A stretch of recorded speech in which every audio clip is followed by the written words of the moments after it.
Chapter 387. Zhang Xiaohua took the hoe. Zhang Kai and Zhang Xiaolong took the hoe, shovel, and other tools, and came to the bamboo forest behind the house.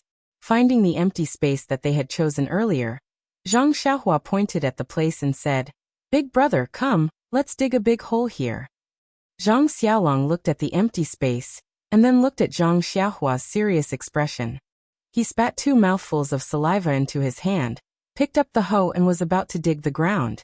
But at this moment, Zhang Xiaohua, who had been releasing her divine sense, saw a villager pass by their house. She quickly pulled her big brother's hand and said, "Wait a moment, big brother, someone passed by." Zhang Kai frowned and said softly, "Xiaohua, what are you doing?" Zhang Xiaohua also frowned. She suddenly patted her forehead with her hand and said with a bitter smile, "Oh father, big brother, I thought wrong. Let's go back to the house." Finished speaking, she walked back to the courtyard without looking back. Zhang Kai and Zhang Xiaolong looked at her, and then looked at each other. They didn't say anything, and took the tools and followed her back to the small courtyard. When they entered the courtyard, Zhang Xiaohua was standing in the courtyard in a daze. She seemed to be thinking about something.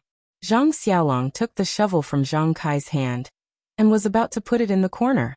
Zhang Xiaohua said, "Big brother, wait a moment, I still need to use it." Finished speaking, she turned her head and said, "Father, big brother, come to this house." "Oh right, I'll go and lock the courtyard door." Zhang Xiaohua locked the courtyard door, and brought the 2 people to her small house. As soon as they entered the house, Zhang Kai asked, "Xiaohua, what are you doing? If you want to give us banknotes, then take them out. It's not like your father hasn't seen banknotes before. What are you afraid of?" Even Zhang Xiaolong was puzzled. "Yes, isn't it just banknotes? What was the hoe for?" Zhang Xiaohua looked at their confusion, and scratched her chin with her fingers. She smiled and said, "Daddy, big brother, in fact, I really have something good to show you. But don't be surprised and don't make a fuss. This is very important." Zhang Kai and Zhang Xiaolong frowned at the same time, but they also thought about it and nodded. What a joke. How old were they? What was there to fuss about? Seeing that both of them had agreed, Zhang Xiaohua was still secretly laughing in his heart. Actually, he had only said so much to give them some mental preparation. If they were not surprised and did not make a fuss, then he would make a fuss instead. Presumably, he took out the money pouch from his bosom. Seeing Zhang Xiaohua take out the money pouch, the 2 of them were even more surprised. After so many years, why hadn't Xiaohua changed this old money pouch? Even if he took out a stack of banknotes, they wouldn't make such a fuss. However, what happened next left them dumbfounded.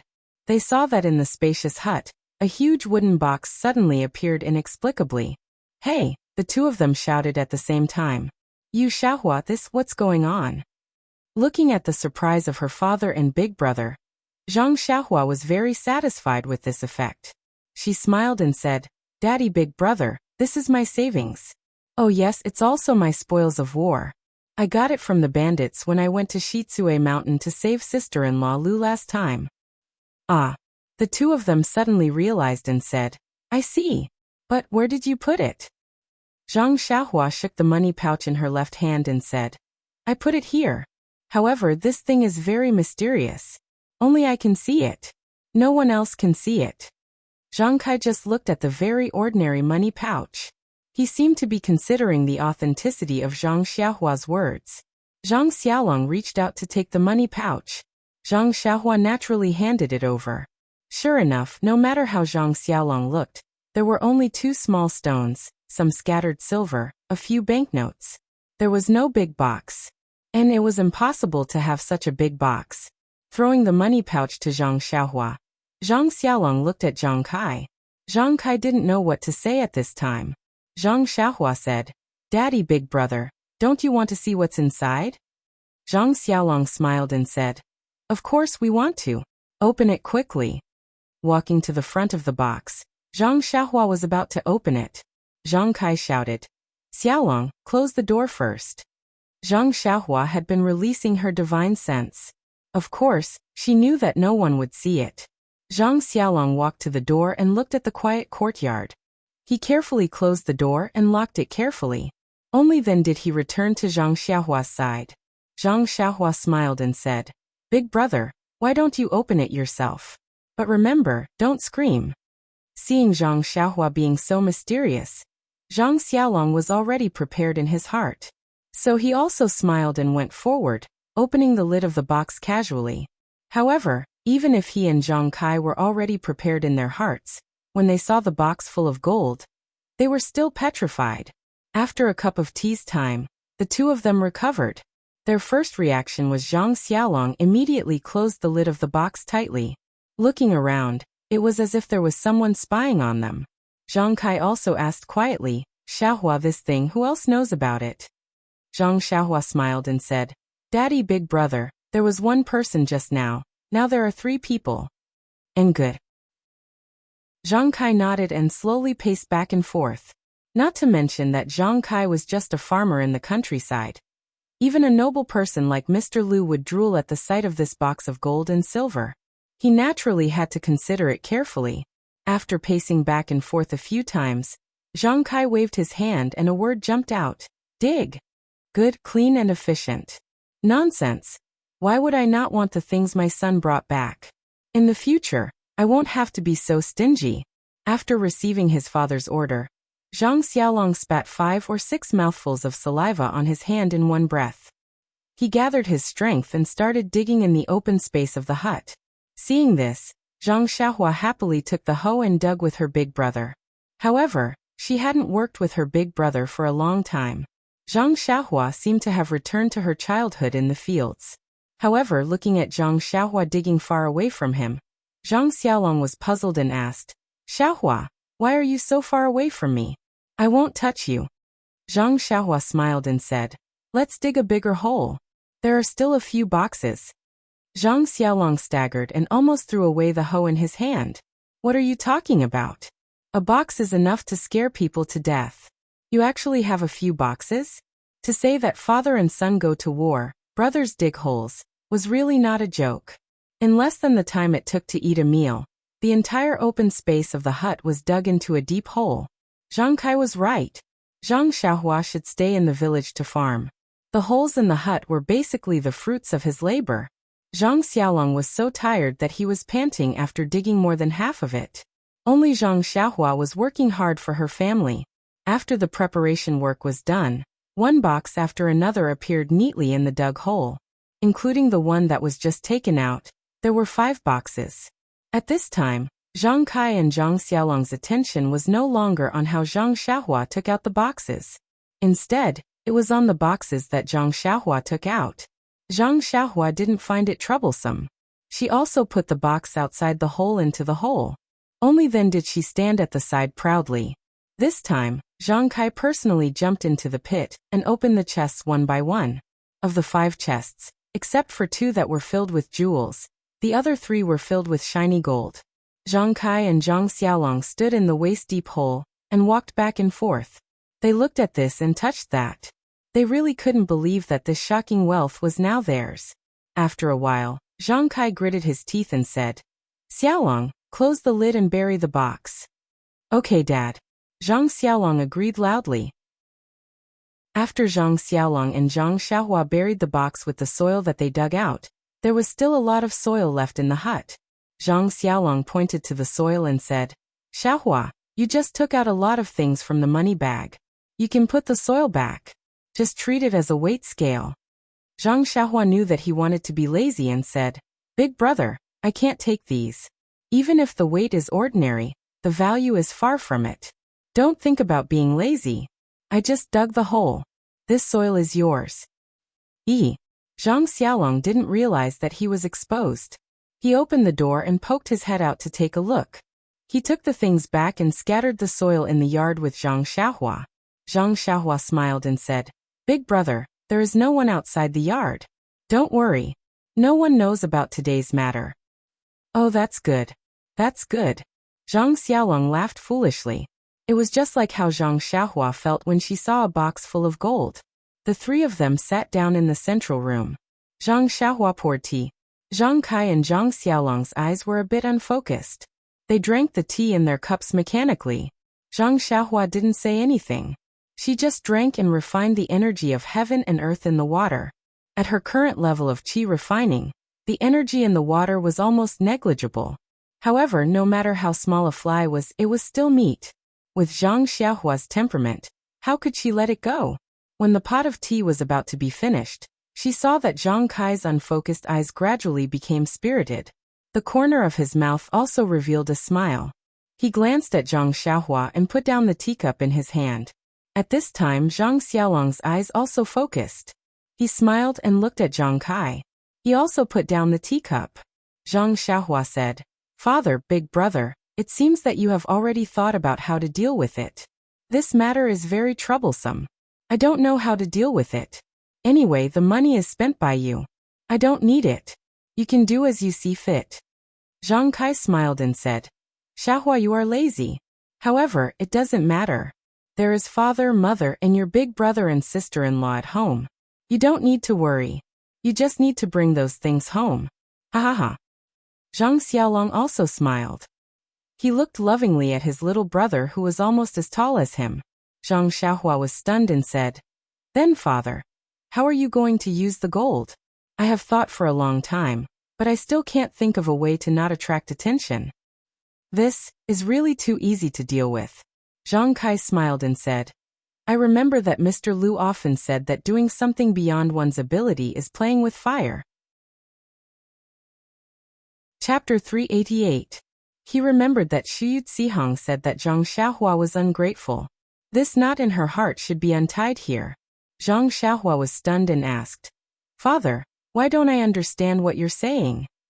Zhang Kai smiled and said, "What I mean is that if we don't use this huge amount of wealth, we won't attract attention, right?" Ah. Zhang Xiaohua felt dizzy and said, "Since father doesn't want to spend this money, why should I take it out?" Zhang Kai said meaningfully, "You taking it out and not taking it out, of course, is completely different. In fact, Xiaohua, the banknotes you brought back 5 years ago haven't been used up. Your mother has always been frugal and saved it for you to marry a wife. Your elder brother didn't spend much money to build a house, so it doesn't matter if you take out the gold or not. However, since you took out such a huge amount of wealth, doesn't our family have a plan in mind? Even if we spend all the banknotes now, there is still the gold in the house as a foundation, right? Tell me, is there any difference between this and not taking it out? Moreover, our family's current situation has already made some people jealous. If we go further, it will be easier to get into trouble. However, with you in the future, the family will be much better." In an instant, Zhang Xiaohua understood. Although there were a lot of banknotes, there would be a time when they would run out, and this time was not far away. Therefore, her mother and father were extremely frugal. They didn't buy what they shouldn't buy, and they didn't spend what they shouldn't spend. Now that they had gold that they couldn't spend in this lifetime, of course, there was a layer of barrier in their hearts. Naturally, they would let go of their hands and feet in their lives. Of course, Zhang Xiaohua also knew that her mother and father were used to farmers. How could they be extravagant? They naturally had their own sense of propriety. There was no need for her to say anything. After thinking for a while, Zhang Xiaohua probed, "Father, the things at home have been arranged. Do you think I should go?" "Leave?" Zhang Xiaolong shouted when he heard this and said, "Little Blossom, how many days have you been home? Why are you in such a hurry to leave? Didn't father and mother tell you to stay at home and not go out?" Zhang Xiaohua thought to herself, "Big brother, there are still 2 girls waiting for me to send them to Pingyang City. They have already waited for more than 10 days. If I don't go back now, they will think that I have gone missing." Of course, he didn't plan to tell his family about this. After all, Nia Qinyu and Little Orange were being hunted by bad guys and were in danger. If he told his family, they would be worried. Thus, Zhang Xiaohua smiled and said, "Big brother, second brother hasn't been found yet, right? He's also been missing for many years. No one knows if he's dead or alive. I'll go look for him now and drag him back from that misty school. What do you think?" Then she looked at Zhang Kai's gloomy face and added, "Dad, don't worry. I'm just going to look for second brother. I won't get involved in the misty school." Hearing this, Zhang Kai's face darkened even more. Zhang Xiaohua thought to herself, "This is bad." Sure enough, Zhang Kai stood up with a whoosh and shouted at Zhang Xiaohua, "Come here." After that, he walked out without looking back and went straight to her grandmother's grave outside the courtyard. He shouted, "Kneel down."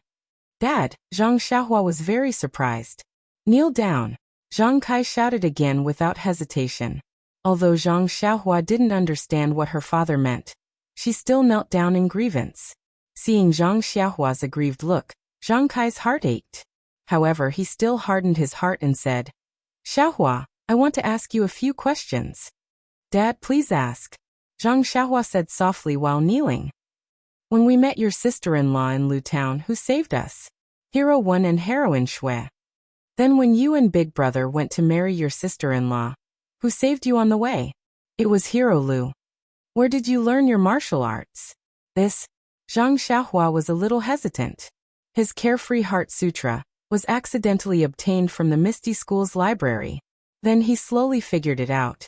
If it was not taught by the Misty School, then this sutra was indeed obtained from the Misty School. Moreover, his Big Dipper Magical Fist and the most basic Arhut Fist were also taught by He Tianshu. If his martial arts had nothing to do with the Misty School, then he would be going against his conscience. Therefore, Zhang Xiaohua said helplessly, "I learned it from the Misty School's library." "When you first arrived in Pingyang City and went to that manor, was it the Misty School's property? Did they give you a job?" It was undeniable that Huanxi Manor was the property of the Misty School. In other words, it was the Misty School that indirectly gave Zhang Xiaohua his first job. Zhang Xiaohua nodded helplessly. "Did your second brother join the Misty School and gain the favor of the sect master to become her direct disciple?" This was exchanged with my life," Zhang Xiaohua explained anxiously. However, Zhang Kai did not listen. He only asked, "You're just saying yes or no?" "Yes." "All right, then ask yourself in front of your grandmother. Can you cut ties with the Misty School? Regardless of whether the Misty School admits it or not. Shouldn't you be the first to admit that it was the Misty School that helped you? Now that the Misty School is in trouble and I heard that it was destroyed, don't you have any thoughts about it? You even dare to say if it wasn't for second brother Sun, what does the Misty School have to do with me? Ask your grandmother in the netherworld and see how she will answer you." These words struck Zhang Xiaohua's head like a bolt of lightning. With a swoosh, Zhang Xiaohua broke out in a cold sweat. Even the bean-sized beads of sweat dripped from the top of his head. "Yes, even if I'm not a disciple of the Misty School, the Misty School may not acknowledge me as a disciple. However, can I cut ties with the Misty School?" Seeing his son like this, Zhang Kai's expression softened. He said, "Xiaohua, be grateful. Remember, you must be grateful. Our family is poor and you left early. These 5 years, Father knows that your life has been difficult and dangerous. Father didn't fulfill his responsibility as a father and didn't teach you properly. This isn't your fault, it's all Father's fault. Our family has received a lot of kindness from the Misty School. They say that a drop of water should be repaid with a gushing spring. You must remember, we must repay the Misty School's kindness." Zhang Xiaohua cried in shame. He said, "I know, Father. I will definitely repay the Misty School's kindness. Father, when I first came back from the deserted island and heard about the Misty School, I wanted to avenge gang leader O and the others. However, I don't know why, but along the way, I feel more and more bored. I just want to cultivate quietly, and don't want to be entangled by these mundane matters. Now that I think about it, I don't even know what I said just now. Maybe I just said it casually." "Yes, since you said it casually, then you must have such thoughts in your heart. I don't know about your cultivation of martial arts, but, Sai, let me talk about what happened yesterday. Since you caught that black-clothed man yesterday, you should have caught him thoroughly. Don't give him any chance to resist. Look at what you did yesterday, you almost made a mistake. I guess that Zizi's father was also seriously injured. Moreover, you even caused the black-clothed man to be burned to death. Father, I know I was wrong. I only wanted to catch him and hand him over to the authorities. Sai, and last night, you talked about human nature in the Li family. I don't know much about it, so I didn't dare to disrespect you and didn't interrupt you. What you said may be reasonable, but I feel that although you can't be on guard against others, you shouldn't think too badly of others. I know that people in the Jianghu are sometimes very scheming, but justice is in people's hearts. Even if there's no heart, there's still God watching. Moreover, now that you have the ability, I don't want you to become a hero and be loved by others. I only hope that you can become an upright person and use a grateful heart, a compassionate heart, and a chivalrous heart to face everyone. Zhang Xiaohua had never been lectured by her father in such a serious manner since she was young. She could only listen with tears in her eyes and nodded repeatedly. Seeing this, he said, "That's all I have to say. I won't say anything more. Kneel here and think carefully. If you understand, then go back to your room." After he finished speaking, he turned and left. When he was halfway there, he saw Guosufei running over in a hurry. Wasn't the person behind her Zhang Xiaolong who ran out just now? Seeing Zhang Kai angry and Zhang Xiaohua crying, Guosufei also shed tears. She glared fiercely at Zhang Kai, then ran over to Zhang Xiaohua and said, "Xiaohua, don't mind your father. He's going senile." Zhang Xiaohua wiped away her tears and said, "No, mother, father is right. I was wrong. Please let me accompany grandmother and think about it carefully." Guosufei said, "Xiaohua, be good. It's so cold outside. If you want to think about it, you should go inside and think about it." "Uft," Zhang Xiaohua laughed and said, "Mother, I'm already 18. You should call Jianer good." "18? Guosufei said. "You're already 18 and you're still crying." Zhang Xiaohua wiped her tears again in embarrassment and said, "Don't cry, mother. Father hasn't scolded me for a long time. I'm just touched. Really, it's not cold outside. Please go back to your room. If you're here, I won't be able to think. Won't it be even more of a waste of time?" Seeing that Zhang Xiaohua refused to leave, Guosufei could only remind her, "Think about it carefully. Hurry up and think. I'll go and cook for you. When it's ready, I'll call you." After saying that, she was still worried. She turned around and hurried away. When her mother was far away, Zhang Xiaohua finally calmed down and carefully sorted out her thoughts. In fact, Zhang Xiaohua had always had a very good impression of the Misty School, sect leader Wenwenhai, Lu Mingyue, Xue Qing, He Tianchu, and the others. She was even more grateful to Peng. However, when she found out about the secret of the Immortal Tao and discovered that her Carefree Heart Sutra was an item of the Immortal Tao, she knew that the Misty School was an Immortal Tao sect. When she thought about how Peng had mysteriously asked her to copy the manual of her Big Dipper mystical fist, she was puzzled. Chapter 389. Of course, sect leader wanted to exchange it for 3,000 taels of gold, so he didn't treat him badly. This little bit of doubt was nothing, but later on he saw the sinister intentions of the Righteous Alliance on the ship, and saw many robberies and killings on the road. In particular, Zhang Xiaohua entered the realm of oneness of heaven and man twice in a short period of time, and was very lucky to be close to the way of heaven twice. What was the way of heaven? No one could say for sure. But heaven and earth are heartless, treating all things as straw dogs. The way of heaven was the most ruthless. Zhang Xiaohua peeked at the way of heaven at such a close distance. Of course, it was inevitable that she was tainted with some of the way of heaven's consciousness. This was an extremely rare opportunity on his path of cultivation, but it had an extremely bad influence on the growth of his temperament. Therefore, when he encountered the attack on Nie Qianyu, he almost didn't want to come out. He wanted to quickly send her and Little Orange to the escort agency and let the escort escort them back to Carefree City, but deliberately threw the possibility of the bad guys chasing after them to the back of his mind. It was also because of this that he infinitely magnified his doubts about Peng. He only wanted to withdraw himself from the whirlpool of the secular world, but deliberately forgot that the Misty School's disciples were good to him. It was also because of this that he hit the nail on the head, pointing out the small hidden in the hearts of ordinary people, and the evil in human nature, but deliberately throwing aside the truth, kindness, and beauty in human nature. Although Zhang Kai was not knowledgeable, he could truly see the positive side of life, and see the inadequacies of his beloved son. It was also because of this that Zhang Xiaohua was completely enlightened, and understood that she had gone astray. That's right. Swordsman 1 and Swordswoman Xue saw our family being bullied by bullies in Lu Town. With a compassionate heart, they helped us regardless of the consequences. That's how my brother and sister-in-law became successful. Apart from Guozhuang, Master Lu also saved us with his chivalrous heart when he saw the bandits of Shizue Mountain bullying my brother and me. He killed the 3 wolves of Shizue Mountain with his own hands, and did good to the area. The righteous path in the human world is full of vicissitudes. The righteous path is the most difficult, but it is extremely easy to commit evil. But if there is no righteous path, then how can there be fairness and justice in this world? However, this isn't the Righteous Alliance's righteous alliance.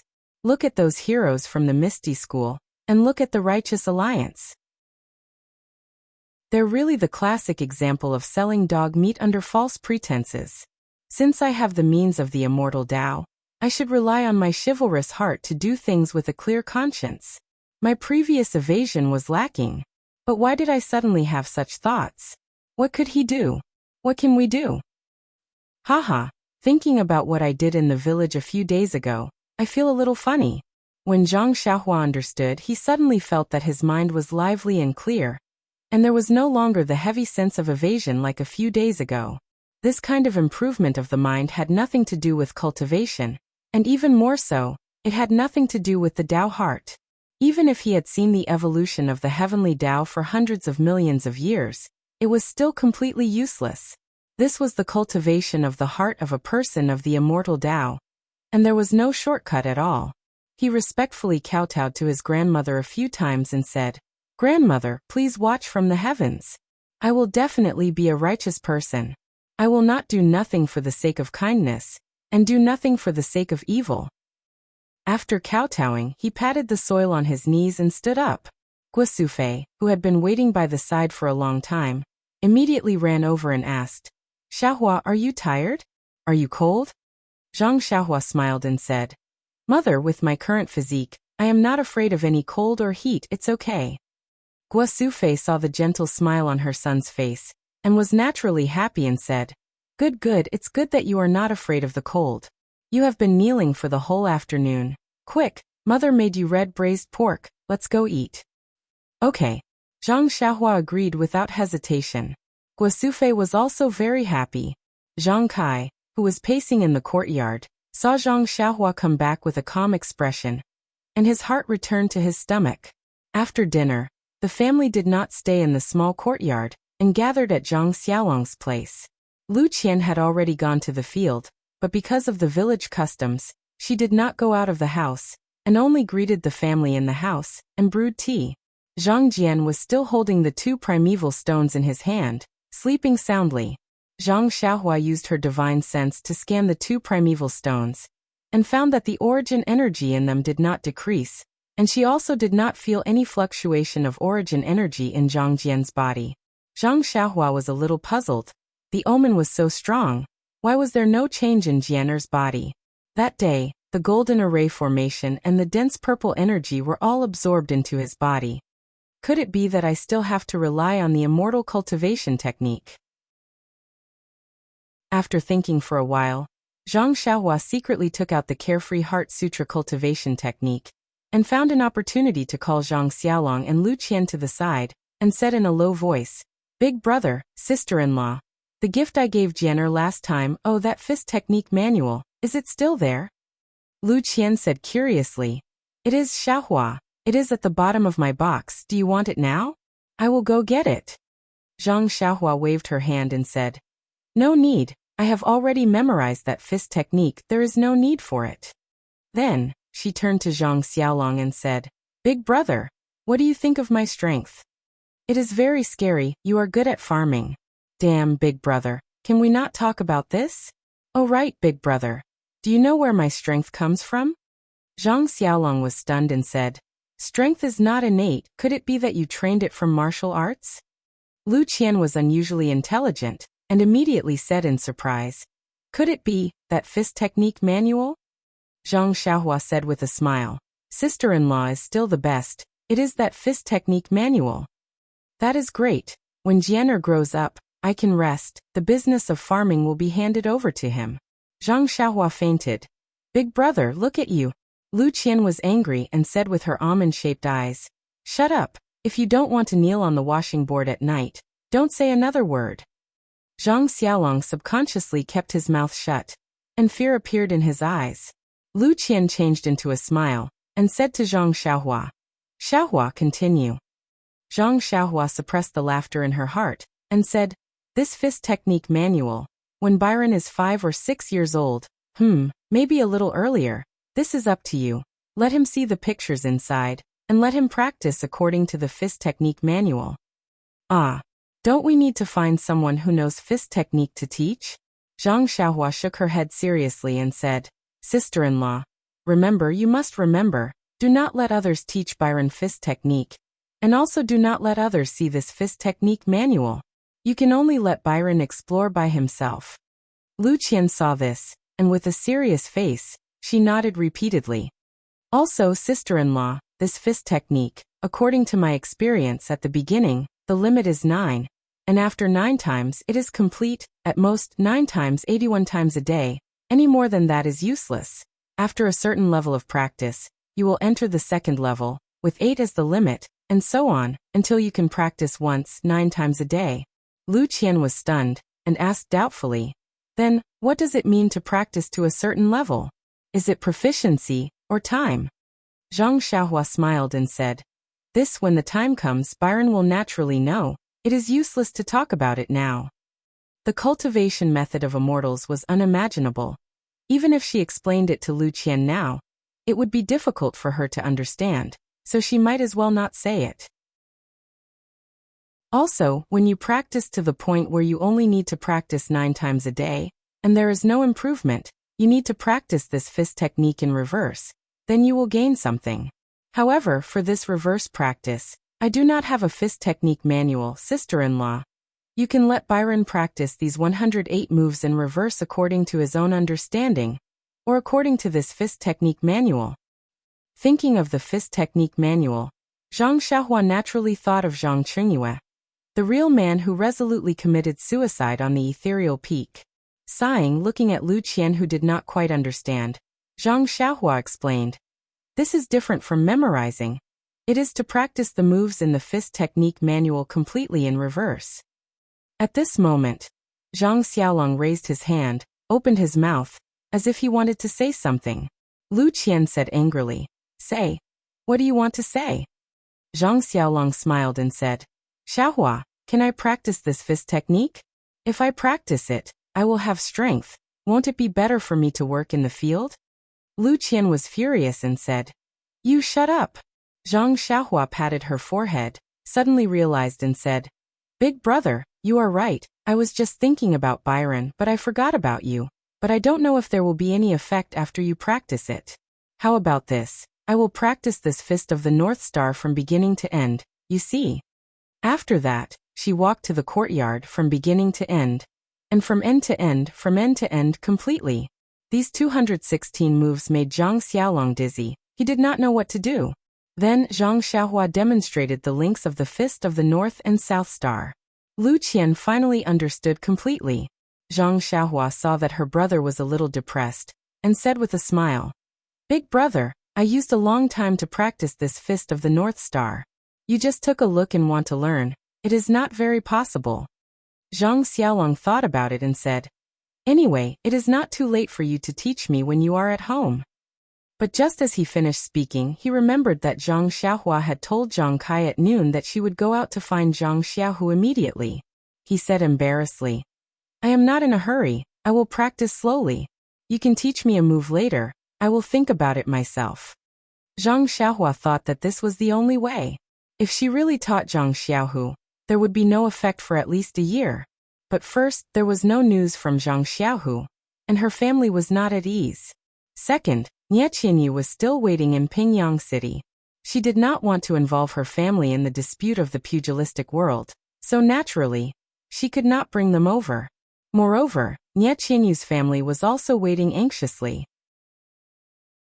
Putting herself in their shoes, she also wanted to send them back quickly. After that, the three of them entered the house. Zhang Xiaohua took out the Carefree Heart Sutra, and said, "Sister-in-law, this is another internal energy cultivation method, but it is different from the fist manual. This book is still to be returned to the Misty School, so you can't lose it. Lu Qian reached out and took it, smiled and said, "Then I will hide it under the box." Chapter 390. Lu Qian took the Heart Sutra and asked, "What is the Heart Sutra for Byron to practice?" Zhang Xiaohua thought for a while and said, "I guess Mr. Lu will enlighten Byron very early. When he is 5 or 6 years old, he will be able to understand the text inside. At that time, let him read and practice." "Ah," Lu Qian said in surprise. "He can only learn it when he is 6 years old. Then why are you in a hurry to give this to me? When the time comes, you can come back and teach him. Besides, I read in the biography that practicing internal strength is very particular. If there is no master to guide him, it is easy for something to happen. I think it is better to let you teach him." With that, Lu Qian was about to return the Heart Sutra to Zhang Xiaohua. Zhang Xiaohua smiled and said, "Sister-in-law, practicing internal strength is easy to cause trouble, but you see, I also practice it myself. Am I not fine? Besides, sister-in-law, you must believe me. Byron will definitely have no problem." Lu Qian was skeptical, but she still carefully put away the Heart Sutra. She asked worriedly, "If Byron doesn't understand, can he ask my father?" Zhang Xiaohua thought for a while and said, "If you don't understand the text, you can naturally ask. If you don't understand the content, don't ask. It is best not to let others know about this book. Remember." Lu Qian listened with a heavy tone, so she could only nod cautiously. Zhang Xiaohua was also bold. He relied on his own exploration to reach his current level. He thought that everyone could practice by themselves, so he easily gave the Heart Sutra to his sister-in-law and let his little nephew explore by himself. He was a shopkeeper who didn't do anything. If Byron cultivated, he was only 5 or 6 years old. How could he understand the content of the book? However, was Zhang Byron an ordinary person? After explaining the matter of Byron, Zhang Xiaohua saw that his father and mother were playing with Byron. He took Zhang Xiaolong to the courtyard and began to teach Zhang Xiaolong the Big Dipper magical fist. Only after Zhang Xiaolong taught him did he realize how he Tianshu felt back then. That's right. Zhang Xiaolong could have hit it this way and hit it from this angle, but Zhang Xiaolong hit it wrong. By the time Zhang Xiaolong corrected him, there were other problems. After a few times, Zhang Xiaohua lost her patience and encouraged him. "Big brother, you're really a martial arts genius. I practiced this move for many days before I reached your level."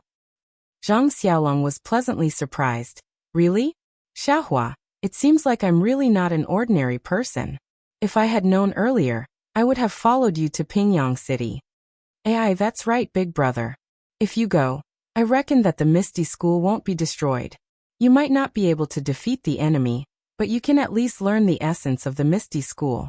Then you can start a family in the Guozhuang house and inherit the legacy of the Misty School." "Yes, Xiaohua, you're right. I'm really a pearl that has been covered in dust. So, big brother, if you have time, you should look at the martial arts manual yourself. I'm afraid that I might lead you astray and delay your progress." "I see. All right, Xiaohua. Then I can only reluctantly practice on my own." After settling Zhang Xiaolong, Zhang Xiaohua went back into the house to look for her mother. Zhang Kai and Guo Sufei were still on the Kong bed, watching Zhang Byron sleep soundly. Just now, Byron woke up for a while and played with the two elders for a while before going back to sleep. At this moment, the two of them were whispering to each other. Seeing Zhang Xiaohua enter the house, Guo Sufei laughed softly and said, "Xiaohua, I heard from your father that you did something good in Lu Town last night?" When Zhang Xiaohua heard this, she blushed a little and said, "I wanted to do something good, but I didn't do it thoroughly and left a little tail. Today, I heard from father that I know I was wrong." Guo Sufei said, "It's good that you know you were wrong. When helping someone, you have to help them to the end. If you give up halfway, it's better not to help." Zhang Xiaohua smiled and said, "That's right. Mother is right. I have something to tell mother." "What is it? You're still so mysterious." Guo Sufei saw that Zhang Xiaohua was so serious about this matter. She also felt strange and said, "Isn't it because you like a girl from some family? Mother still has some money here. It shouldn't be a problem to find a wife for you." Zhang Xiaohua was a little bashful and said, "Mother, let's go out and talk." Byron just fell asleep. I'm afraid we'll wake him up. Seeing this, Guosufei felt that her sense of smell was even more sensitive. However, in her heart she muttered, I just went out for a day and already found someone I like. Could it be that I was cheated? Zhang Kai actually knew Zhang Xiaohua's feelings, and also encouraged Guosufei to go to the central room. Sitting on a chair, Guosufei laughed and asked, Xiaohua, you're not young anymore. It's the right time. Tell me, which family's girl do you like? Zhang Xiaohua smiled and said, Boy also doesn't know where that girl is. I can't tell you right now. You sly girl, then why did you call mother here? Guosufei only thought that Zhang Xiaohua was thin-skinned and didn't think much of it.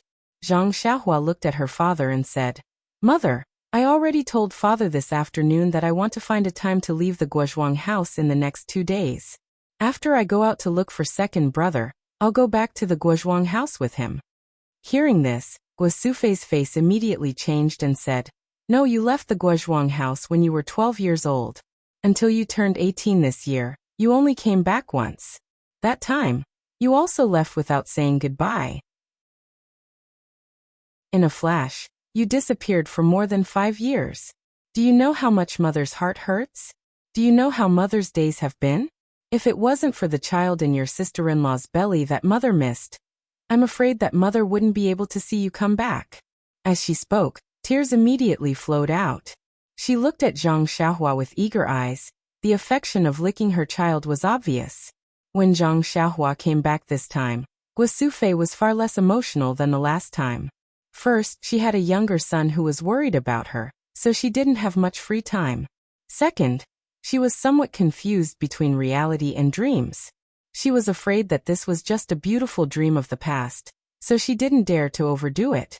Today, before she could completely adapt to the reality of her son's return, Zhang Xiaohua once again asked to leave her. How could she bear to do it? She still wanted her younger son to be happy at her knees and find a lovely wife, so that she could sing the husband and wife songs under her eyes. Seeing this, Zhang Xiaohua walked forward and sat on the chair next to her mother. She smiled and said, Mother, I know what you mean. Boy is indeed unfilial and has made you worry at home. However, this time is different from before. What's the difference? Guosufei asked curiously. Mother, do you still remember Hero 1, Heroine Shui, and Hero Lu from Misty School? Of course I remember. Although Mother is a woman and has never seen them, you are indebted to them for saving your lives. Mother will certainly remember this kindness in her heart. Mother, if they were killed and the boy knows who killed them and has the ability to kill their enemies, do you think the boy should avenge them? Our benefactors. Have they really met with misfortune? If so, Xiaohua, they have indeed given our Zhang family a new lease of life, especially Hero Lu. If it weren't for him, you, your elder brother, and sister-in-law would have been dead. This kindness should be repaid. But you, Xiaohua, it's not that Mother doubts you, but they were not a match for you even with such high martial arts. You are just a child. How can you avenge them? Mother, please don't worry. Although the boy is stupid, he won't do something as stupid as hitting a rock with an egg. If he can't defeat his enemy, he will use his wits. He won't treat his life as a joke. Guosufei frowned and hesitated. Zhang Xiaohua continued. Moreover, we don't know whether second brother is dead or alive. Rather than staying at home, it's better for me to go out and look for him. I've already met with my old friends at the villa. Although they haven't seen second brother, they still pointed out the place to look for him. I'll go and take a look. If there's any news, you'll be the first to know. Hearing this, Guosufei bitterly smiled and said, Xiaohua, don't try to comfort Mother. So many of the Misty School's disciples died unnatural deaths. We've already heard from young Master Li. How could your second brother be the only one who escaped with his life? These past few years, Mother has already calmed down a bit. I can't bear to put you in danger because of Xiaohu. If he's alive, I want to see him. If he's dead, I want to see his corpse. If there's no news of second brother, it means that second brother still has hope of surviving. Mother, don't worry. The boy has a premonition that second brother will definitely. Xiaohua, don't say any more. It's already been more than 3 years. If there's any news, your second brother would have already sent a letter home. Why wait until now? This Zhang Xiaohua was speechless for a moment. Forget it, Xiaohua. Go back and rest first. Let your mother think about it carefully tonight. She's a sensible person. Let's talk about it again after she's thought it through. Zhang Kai advised. Hearing this, Zhang Xiaohua knew that her father wanted to speak up for her. She didn't say anything more. She said something else to them, and returned to her room to rest. Ever since Zhang Biren was born, Gua Sufei had been accompanying Lu Qian to take care of the child. Tonight, she handed this task over to Zhang Xiaolong, and followed Zhang Kai back to the room next door. When Zhang Xiaohua returned to his room, he saw that it was still early. He sat down cross-legged, and took out a few small jade pendants. He knew that although his mother loved him dearly, and didn't want him to get involved in the Jianghu, the Misty School was a great favor to the Zhang family. For the sake of righteousness, his mother wouldn't stop him. As for Zhang Xiaohu's life and death, Gua Sufei couldn't let it go. For the sake of family, his mother would definitely let him go. Therefore, before he left, he had to settle the matters at home. Actually, when he was making a jade pendant for Ji Xiaohua's mother in Songning town, Zhang Xiaohua already had this idea. Therefore, on the way back, he already had a plan in his heart. In the formation jade slip left behind by Venerable Fire Dragon, there were quite a number of defensive and offensive formations. However, they were all slightly complicated. During this period of time, Zhang Xiaohua had been studying them. Although he wasn't very confident, he still wanted to give it a try. Taking out a jade pendant that had already lost its energy, he placed a new small primeval stone in his right hand. Zhang Xiaohua calmed down and silently recited the incantation. His left hand moved according to the instructions of the jade slip. The energy of heaven and earth was extracted from the primeval stone, and gradually formed into a restriction in his left hand. At this moment, Zhang Xiaohua's heart skipped a beat. Please accept, please tip, thank you. Chapter 391. Zhang Xiaohua had already learned a little about embedding a miniature formation into a jade pendant on the deserted island. He had also thoroughly comprehended it on the ship back on land. When he returned to Songning town, he even gave it a try. He successfully embedded a tranquil formation into a jade pendant and gave it to Ji Xiaohua's mother as a form of compensation. However, when Zhang Xiaohua embedded the array into the jade pendant in Songning town, although it was the most primary array, the qi of heaven and earth was scarce at the moment. Zhang Xiaohua could barely make ends meet by mobilizing her qi with incantations, so she pondered over using the vital stones and the vital qi in her body to barely complete the jade pendant. At that time, her vital qi was exhausted and she was so tired that her face turned pale. Now, Zhang Xiaohua wanted to embed a more advanced defensive array into the jade pendant. Zhang Xiaohua had pondered over this array many times on her way back to Pingyang City. However, there was always a sense of obscurity when she made the incantation. When it reached a certain level, it was difficult to continue, let alone embed it into the jade pendant. However, when Zhang Xiaohua made the incantation today, she felt that it was as smooth as moving clouds and flowing water, as if the previous sluggishness had disappeared. Therefore, Zhang Xiaohua's heart skipped a beat. However, this was not the time to ponder over it carefully. She hurriedly changed the incantation in her hands and completed the complicated transformation of the entire array. Then she shouted clearly, "Go." She put her left index finger and middle finger together, and mobilized her vital qi, striking the array that had already been completed at her fingertips toward the jade pendant in front of her. In her divine sense, she saw that the array was shrinking and the vital qi in it became denser and denser. Finally, it shrunk to the size of the jade pendant. With a very clear bang, the array was actually embedded into the jade pendant. In an instant, the jade pendant flashed with a brilliance invisible to the naked eye. The extremely ordinary old jade immediately became somewhat different. Zhang Xiaohua could naturally see some clues through her divine sense, but sorry, she could not see anything with her eyes. But just when Zhang Xiaohua was feeling satisfied and wanted to be proud, she suddenly felt that the yuan qi in the jade pendant was somewhat chaotic. With a light pung sound, the jade pendant in her hand immediately turned into a pile of powder. Zhang Xiaohua frowned. She thought about it carefully for a while before relaxing slightly. She took out another jade pendant from her bosom and continued to make it.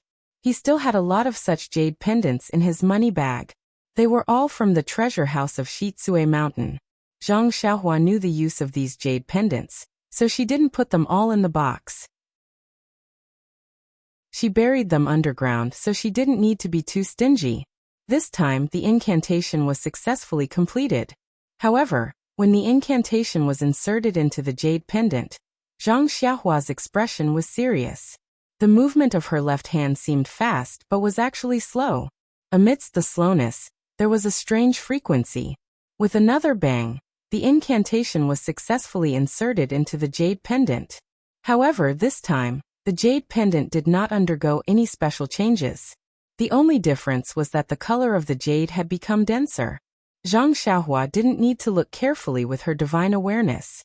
She had already felt that she had succeeded this time. Putting the successfully made jade talisman on the Kong, Zhang Xiaohua closed her eyes and pondered. Why did the incantation go so smoothly this time? Why did the incantation suddenly disappear? After thinking for a long time, she realized that the luckiest thing during this period was that she had come into contact with the innate tactical matrix of Byron when she was born. Although she didn't deliberately comprehend it, just a simple peek had a profound impact on her cultivation of tactical matrix. Presumably, this was the only reason. Thinking of this, Zhang Xiaohua couldn't help but look at the 360 tadpole-like talismans in her Naiwan palace. They were shining with a faint golden light and surrounded her essence of devotion, shining like tassels. Zhang Xiaohua's mouth showed a trace of a smile. In the future, she would be able to comprehend it. After finding out the reason, Zhang Xiaohua opened her eyes and made several jade slices into jade talismans one by one. It was very correct to say that practice makes perfect. The last few talismans were all made in one try. There was no failure. Zhang Xiaohua was also very happy to see this. She made as many as 10 talismans smoothly. Looking at the sky, Zhang Xiaohua was about to put away the jade talismans. His heart was moved again.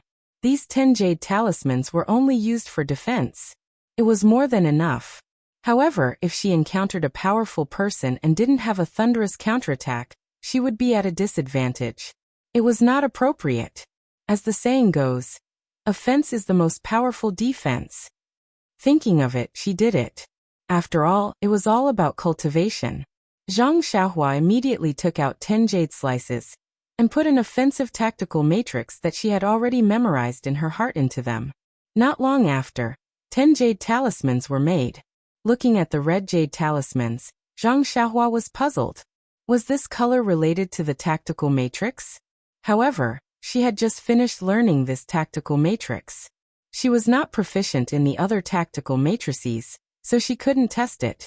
Putting away the 20 jade talismans, Zhang Xiaohua sat cross-legged and prepared to cultivate the Carefree Heart Sutra. However, when she began to cultivate, she found that her Heart Sutra cultivation method had actually made some slight progress. Zhang Xiaohua was overjoyed. Could it be that she could cultivate this talisman? This was a good way to kill 2 birds with 1 stone. Waking up the next day, Zhang Xiaohua finished practicing the Big Dipper magical fist in the bamboo forest. When he returned to the courtyard, Guo Sufei had already woken up to prepare dinner. Looking at her mother's slightly swollen and bloodshot eyes, Zhang Xiaohua's heart ached. Mother obviously did not sleep well last night. This boy is unfilial. However, if I can't find second brother, then I will be even more unfilial. I hope mother can understand me. When I am done, I will definitely accompany mother and father. Sigh. I forgot that I still have to help mother and father find some longevity prescriptions. According to Venerable Huolong's records, there are some pills that can extend one's life. However, although he is knowledgeable, he is not proficient in this aspect. Cultivating the immortal Tao can extend one's life. However, mother and father are obviously not suitable for it. I don't even know if big brother and sister-in-law can do it. I am just a beginner, and do not know how to guide others. Let's talk about this later. Guo Sufei saw Zhang Xiaohua enter the courtyard and forced a smile. Xiaohua, you went out to practice martial arts. Zhang Xiaohua respectfully said, Yes, mother. Music does not leave the mouth and fist does not leave the hands. This martial arts needs to be practiced frequently. Seeing her mother wiping her eyes and going back to work, Zhang Xiaohua picked up the bucket and said, "Mother, I am going to get some water. It has been a long time since I worked for you." Guosufei said, "No need. Xiaohua, you have a good rest. Let your big brother do this work." Zhang Xiaohua was not willing to comply. She took the rope and the bucket and went out. Because it was winter, the fields were filled with snow. Zhang Xiaohua returned for a few days and did not go to the fields that were still under her name. This time, she used the excuse of fetching water to take a good look. The fields were now under Zhang Xiaohua's care. Looking at the neat ridges exposed from the snow and the fine soil in the fields, Zhang Xiaohua knew that her big brother was very meticulous in farming. Sighing, Zhang Xiaohua turned and went down the hill. Although this field was very good, it was destined that it would not belong to her. The snow at the bottom of the hill was very deep. The black well was exposed. Standing next to the well, Zhang Xiaohua was somewhat hesitant. How should she deal with the well water? Based on Zhang Xiaohua's attitude 2 days ago, he had already placed a restriction on the spring water. As long as the Zhang family came to take it, no one else would be given a single drop. But now Zhang Xiaohua's attitude had changed. The spring water was sweet and rich in the qi of heaven and earth. It was the best gift from the heavens.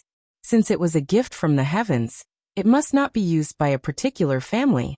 If he placed a restriction on it, it would only be used by himself. What was the difference between him and the bullies in Lu Town who took other people's things for their own use? What's more, the essence of heaven was the most dependent on fate. If she monopolized it, presumably it would shorten her life and break her fortune. Because of this spring water, her family had already produced Zhang Byron. It was already a blessing for the generation. Why should she be greedy? Thinking of this, Zhang Xiaohua was relieved. She fetched the well water, carried it with her hand, and walked back to the village. How could she still think about who drank the well water and who didn't? Now that Zhang Xiaohua is benevolent and kind, he thinks of the greater good. In fact, it is precisely because of this that it makes sense. Dear officials, think about it. If Zhang Xiaohua had placed a restriction on the well, others would only see the Zhang family drawing water from the well, and they would be able to get the sweet well water, but others would not be able to. Or perhaps, the Zhang family would be able to see the well, but others would not be able to. Wouldn't it be a cover-up that would attract more attention? On the contrary, it was the most appropriate to follow fate, and not reveal the mountain and not reveal the water. As for whether this spring water was the key to creating a person like Zhang Byron, this was a question that no one could say for sure. After pouring the well water into the water jar, breakfast was ready. As usual, Zhang Xiaolong brought the food next door to eat with Lu Qian, while Zhang Xiaohua ate with her mother and father in the house. Although breakfast was very short, Guosufei's mouth did not stop for even a moment. She gave instructions here and there, gave instructions on this side and worried about that side. Hearing this, Zhang Kai frowned a little. However, Zhang Xiaohua smiled faintly and responded to each and every one of them. She did not slack off in the slightest, as if this was the most delicious side dish. But in the end, Guosufei was still worried. She repeatedly doubted Zhang Xiaohua's martial arts. She was afraid that she would lose this son of hers again. Zhang Xiaohua helplessly said, "Mother, you really don't have to worry. That day, didn't you already see the weight of my weapon? Think about it. With such a heavy weapon, who wouldn't be afraid if it hit them? They would have already run away. Who would dare to fight with me?" "Forget it, Xiaohua. Do you think I haven't heard of storytelling? If you hit people, they wouldn't dodge. Besides, what you call a weapon? It's just a stone stick." Zhang Xiaohua scratched her head and said, "How about this, mother? I'll give you a demonstration. What do you think of my ability?" "Don't. I don't think you have the level of a martial arts master. How can I let you demonstrate?" At this time Zhang Xiaolong walked in. Zhang Xiaohua smiled and said, "I don't need to know martial arts. How about this, let big brother tie me up?" Zhang Xiaolong was shocked and said, "Mother, Xiaohua is still young. If she has done anything wrong, just say it. Why do you have to hang her up and beat her?" Chapter 392. Zhang Xiaohua rolled her eyes and said, What are you talking about? Big brother, am I bad enough to be hung up by mother? After Zhang Xiaohua explained, Zhang Xiaolong understood. He found a rope from the corner and tied Zhang Xiaohua's hands and feet firmly. Don't say, Zhang Xiaolong's skill was not bad. He tied Zhang Xiaohua so tightly that she couldn't move an inch. Guosufei at the side was distressed. She repeatedly said to be gentler and looser. After Zhang Xiaolong finished, Zhang Xiaohua smiled and said, Mother, do you think this is tight? Guosufei quickly nodded and said, It's tight, it's tight. Guosufei hadn't finished nodding when she saw Zhang Xiaohua's hands and feet exert a little force. 2 pung-pung sounds were heard.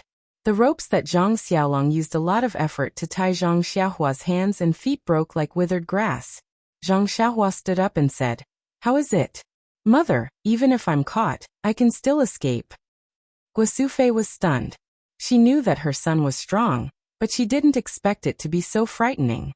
However, she still didn't give up and said, But if they catch you, they will definitely throw you into prison.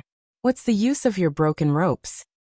Zhang Xiaohua touched his nose and said, Since it's like this, mother, boy will show you my skills. Finished speaking, he led the 3 people into the central room. Zhang Xiaolong found a rope and tied himself up. This time, Zhang Xiaolong used a trick. He knew that this guy would definitely break if he struggled, so he didn't waste any more effort. After Big Brother finished tying, Zhang Xiaohua said, Mother, father, big brother, this place will be the bad guy's prison. Lock the door and go out. See how I escape. Zhang Xiaolong looked at his parents. The 3 of them didn't understand, but they still followed Zhang Xiaohua's instructions and locked the door. They stood in the middle of the yard and stared at the window. They wanted to see how Zhang Xiaohua would escape. But even after a long time, there was still no movement from the window. Zhang Xiaolong smiled and said, Father, mother, Xiaohua really screwed up this time. Luckily, I didn't tie his hands and feet tightly. At this moment, a laugh came from behind them. Someone said, Who said I screwed up? I've been standing behind you for a long time. The 3 of them were shocked. When they turned around, wasn't it Zhang Xiaohua who was standing there with a smile on her face? Zhang Xiaolong was shocked. He ran up to her, looking her up and down. Reaching out to touch her left and right, he said, Are you Xiaohua? How did you come back from outside? Then she turned her head and asked, Mother, I don't remember having a twin brother. Zhang Xiaohua laughed and said, Dage is making fun of me. When did you learn to be this humorous? I'm the Xiaohua in the room? Guosufei also didn't believe it. She pushed open the door and saw that there were only a few pieces of rope left in the room. Looking around, Zhang Xiaolong smiled and said, It seems that Xiaohua escaped from the window in the back wall. Io, that's not right. The window in the back wall was sealed well and didn't break. Little Blossom, how did you manage to escape? Looking at her mother and father's questions, Zhang Xiaohua said, This is an escape technique that I learned from Misty School. It allows me to escape when others aren't paying attention. It's very useful. Is that so? Guosufei and the others somewhat understood. Since Zhang Xiaohua was able to escape when her hands and feet were tied up, then Guosufei really didn't have any other opinions. Even if Zhang Xiaohua couldn't beat the other party, she couldn't escape at that time. Even if she was caught, she could still escape easily. She really didn't have any reason to keep Zhang Xiaohua here. Of course, the bloody means of Jianghu were far more than this. It wasn't something that Guosufei could understand. Zhang Xiaohua used this simple earth escape technique to convince her mother. It was just to make her mother feel at ease. Seeing that her mother finally agreed, Zhang Xiaohua's face also revealed a smile. Then she took out 10 jade talismans from her bosom and said, Mother, Father, Dage, these are some strange things that I got from a deserted island. They can protect people. Find a string and wear them on your body. Zhang Kai reached out and took one of the jade talismans. Looking left and right, he said, Xiaohua, this jade talisman is quite valuable. Zhang Xiaohua smiled bitterly and said, Father, whether this jade talisman is valuable or not, you must remember not to sell it. It can save lives. What? Zhang Xiaolong almost cried out, saying, This broken thing can save lives? I think it's better to sell it. Guosufei wasn't happy and said, Look at you, too old and young. How do you know about money? Listen to Xiaohua. Zhang Xiaohua smiled and said, Mother knows me best. This can it save lives? Guo Sufei also tried to persuade. Zhang Xiaohua hung a jade talisman on her body and said with a smile, Dage, take that hoe and hit me hard. No. Absolutely not. Before Zhang Xiaohua finished her words, Guo Sufei immediately objected. Oh, then how about this, Dage? I'll put this jade talisman on the ground. You take the hoe and hit the jade talisman hard. What do you think? No need, Xiaohua. This jade talisman is worth at least a few silver coins. It's such a pity. Zhang Kai was not happy. He glared at Zhang Xiaolong and said, Just this few silver coins. Do you need to go so far? Xiaolong? Oh. That's right, father. I'll listen to you. Saying that, Zhang Xiaolong took a jade talisman and threw it on the ground. Then he looked for the hoe and used all his strength to hit the jade talisman. When the hoe touched the jade talisman, it was like hitting a ball of cotton sinking. But no matter how hard he tried, there was always a gap between the hoe and the jade talisman. It couldn't touch it. Seeing this, Zhang Xiaolong shouted, Interesting, interesting. But Xiaohua, if you wear this thing on your body, people won't hit the jade talisman when they hit you, right? It's okay, father. As long as you wear it, it will protect your whole body if you hit it with more than a certain amount of force. How about I put the jade talisman on Huan Huan? You can use a wooden stick to try. Sure enough, if the jade talisman was put on the four odd beasts, Zhang Xiaolong would use a wooden stick to hit Huan Huan's butt. No matter how hard Zhang Xiaolong used, he couldn't hit it. Zhang Xiaolong was overjoyed. He quickly grabbed one and said, This thing is great. With it, your sister-in-law won't be able to hurt me anymore. Ha ha ha. Zhang Xiaohua smiled and gave the other 9 jade talismans to Guo Sufei. She said, Mother, let's each have one. Keep the rest as a backup. This jade talisman won't work forever. It may not work after a few times. Okay, Guo Sufei agreed. She carefully put it away and said, I'll find a silk rope later. We'll all wear it. Seeing that her mother put away the jade talismans, Zhang Xiaohua took out 10 light red jade talismans from her arms. Before she could say anything, Zhang Xiaolong shouted, Xiaohua, what are these? Are they different from the ones just now? Yes, big brother. You're right, the one just now is for protection. This one, Zhang Kai interrupted. For hitting people? Zhang Xiaohua smiled and said, Father is really smart. No wonder the 3 of us are so smart. It's all thanks to you. Guo Sufei smiled and said, Don't flatter your father. Your father said so many good things to you last night. It's all thanks to your mouth. Zhang Xiaohua smiled and said, Father is good, mother is good, hee. Please wait a moment. After saying that, Zhang Xiaohua moved a large rock from outside the yard. It was about the size of the Zhang family's dining table. Only Zhang Xiaohua had the strength to move it. If it were Zhang Xiaolong, it would take at least 5 people.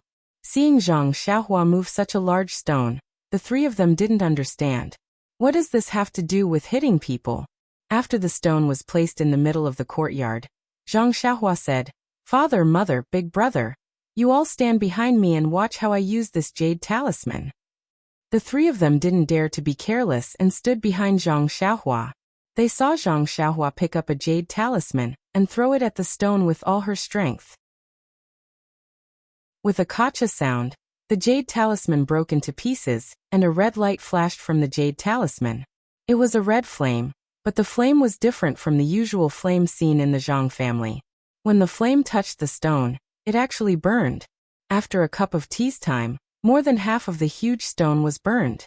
This strange scene made the 3 of them even more stunned.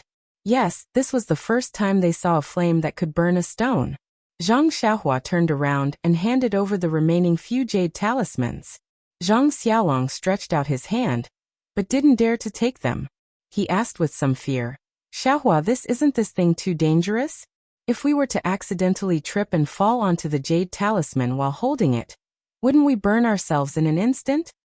Zhang Xiaohua smiled and casually threw another jade talisman on the stone. This time it didn't break. Zhang Xiaohua reached out and picked it up. She put it in someone's pocket and said with a smile, This jade talisman needs to be thrown with all your strength to be effective. If you are a little bit weaker, it won't break. Moreover, if Big Brother is carrying the jade talisman just now, the two jade talismans will meet and perish together. Of course, there won't be any danger. Ah. So it's like this. Only then did Zhang Xiaolong boldly reach out to take the remaining jade talismans. Looking at them carefully, he said, Xiaohua, this is a sharp weapon, more effective than any sword or saber. Do you have any more? Give me a few more. Zhang Xiaohua heard this and her heart was moved. Why didn't she think of it? She smiled and said, I still have some. I will give them to you later. But big brother, don't use this thing in evil ways. Zhang Xiaolong also smiled and said, You look like big brother. How come big brother doesn't know what you think? Zhang Xiaohua gave the remaining few jade talismans to Guosufei. Guosufei took them and said with some reluctance, Xiaohua, when do you want to leave after giving us all these things? Zhang Xiaohua looked at the clouds in the sky and said, Mother, as soon as possible. If possible, I will leave tomorrow. What do you think? AI, tomorrow is the 18th of the first month. It is not even the first month. You came back on the 9th day of the first month. It has only been 9 days and you want to leave? Hearing the word 9, Zhang Xiaohua's heart was moved.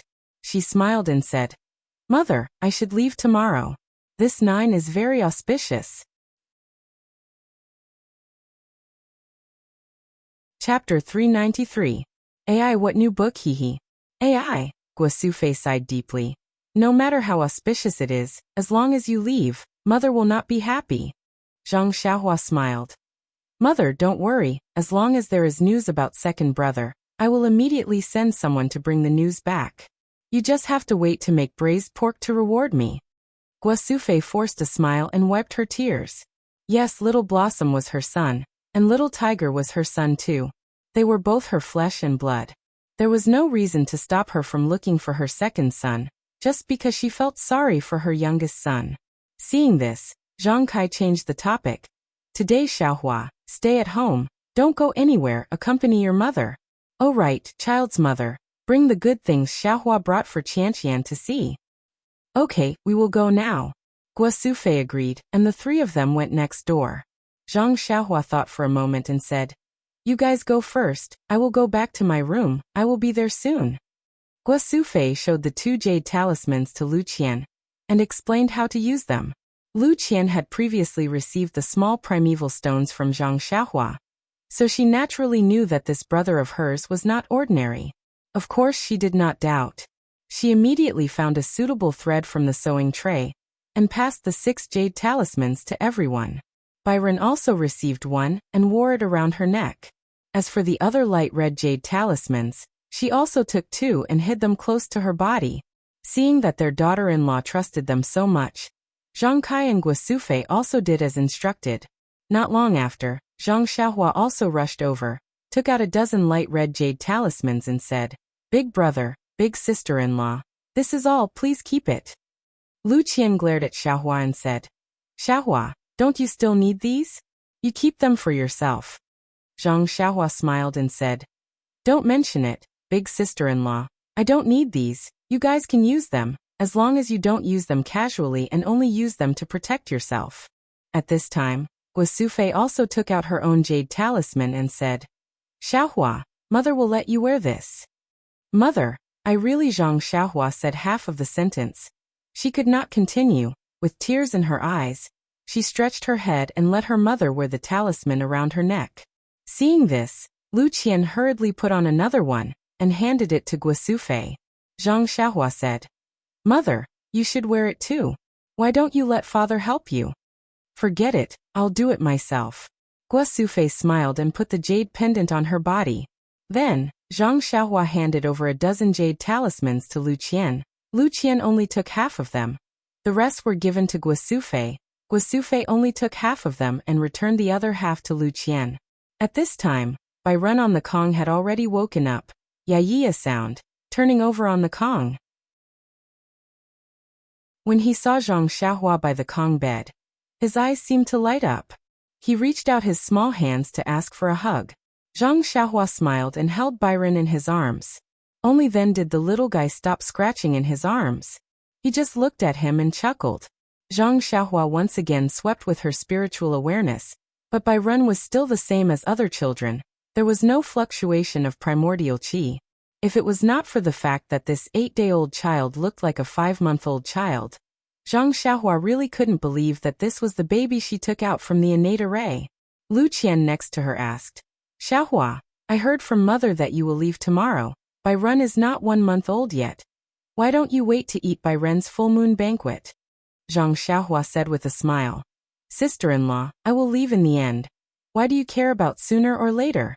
Speaking of Bai Ren's full moon banquet, I have prepared a gift in advance. After that, he took out a large piece of primordial stone from his arms and handed it to Lu Qian. This is the same stone I gave you last time. I think Bai Ren will like it. I have nothing to give him. Just treat this as a toy for him.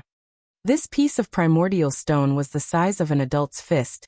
The primordial qi contained in it was really surging. Zhang Xiaohua had been refining qi for a long time, but the amount of primordial qi in her body was not so much. Although Lu Qian did not understand the preciousness of this primordial stone, she knew that her son's birth was related to this stone, and it was just a much smaller stone. This one must be even more precious. However, Zhang Xiaohua was her younger brother, so she did not need to be too polite.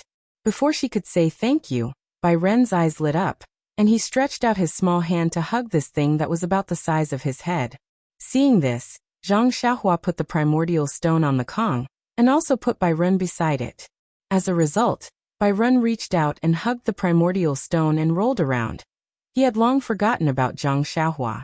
One day passed quickly, and Zhang Xiaohua's family stayed in Lu Qian's house, accompanying Bai Ren for the entire day. Lu Qian was still in confinement, so she could not leave the house. On the 17th day of the first month, the family had dinner in their central room. Mr. Lu Kai, and Li Yinfeng also came over, and it was a happy reunion dinner. The next morning, the first ray of sunlight shone into the house. Zhang Xiaohua opened his eyes, sighed softly and pushed the door open. He did not plan to go out to the courtyard to practice the Big Dipper magical fist, and wanted to leave quietly, afraid of the heartache of separation. Unfortunately, just as he stepped out, he saw the dark red fire in the stove. His mother had already woken up. Quietly standing at the door, Zhang Xiaohua's eyes could not help but moisten. Guosufei woke up very early. When Zhang Xiaohua came out, she had already baked a large stack of pancakes. Seeing Zhang Xiaohua come in, Guosufei smiled and said, Xiaohua, go and sleep for a while. We still have to hurry on the road today, so rest well. Zhang Xiaohua whispered, Mother, you don't have to bake so many pancakes, I can't finish them. This is for you to eat on the road.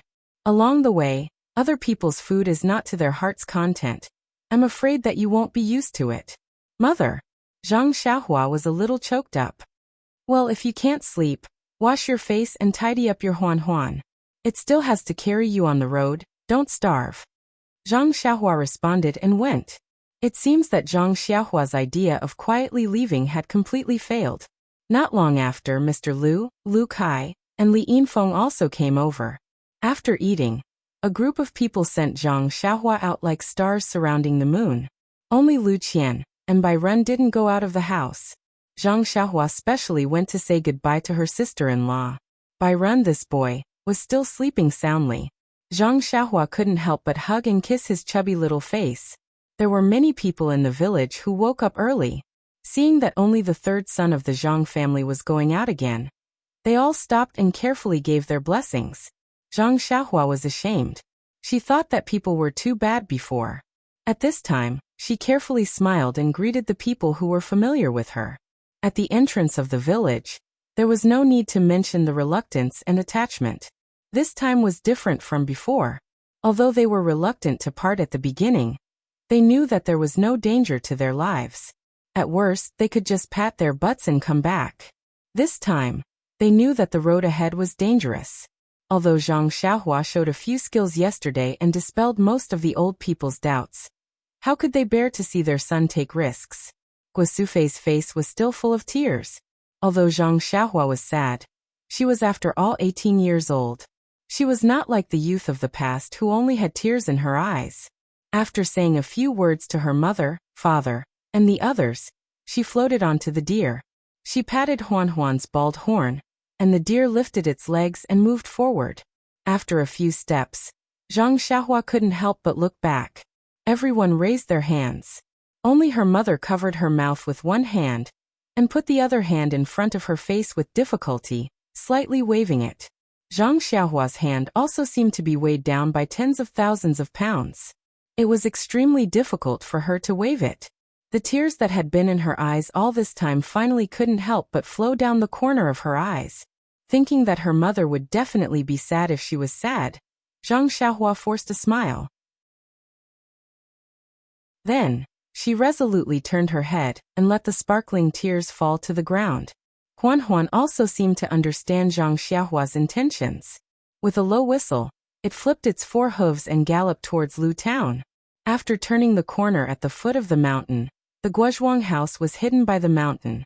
The mountain could block one's vision, but it couldn't hide one's longing heart. Zhang Xiaohua had already released her divine perception long ago. From afar, she could see her grieving family members. This kind of parting was always so sad that it made one's heart turn cold.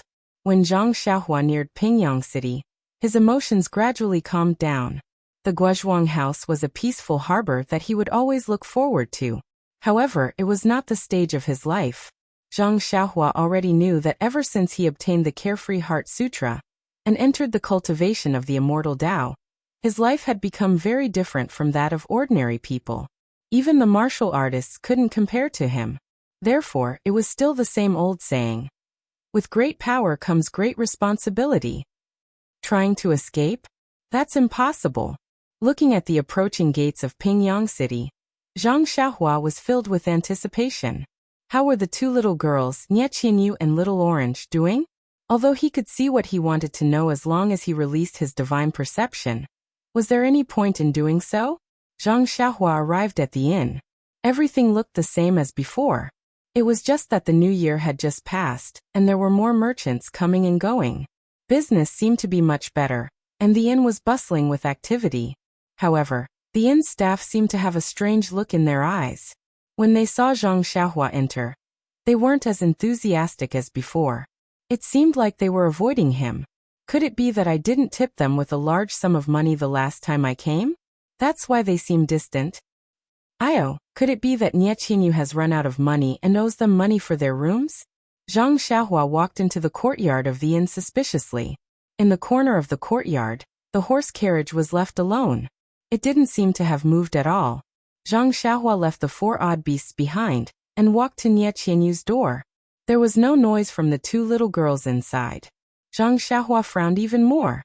Walking to the tightly shut door, Zhang Xiaohua knocked lightly on the door and asked, "Is there anyone at home?"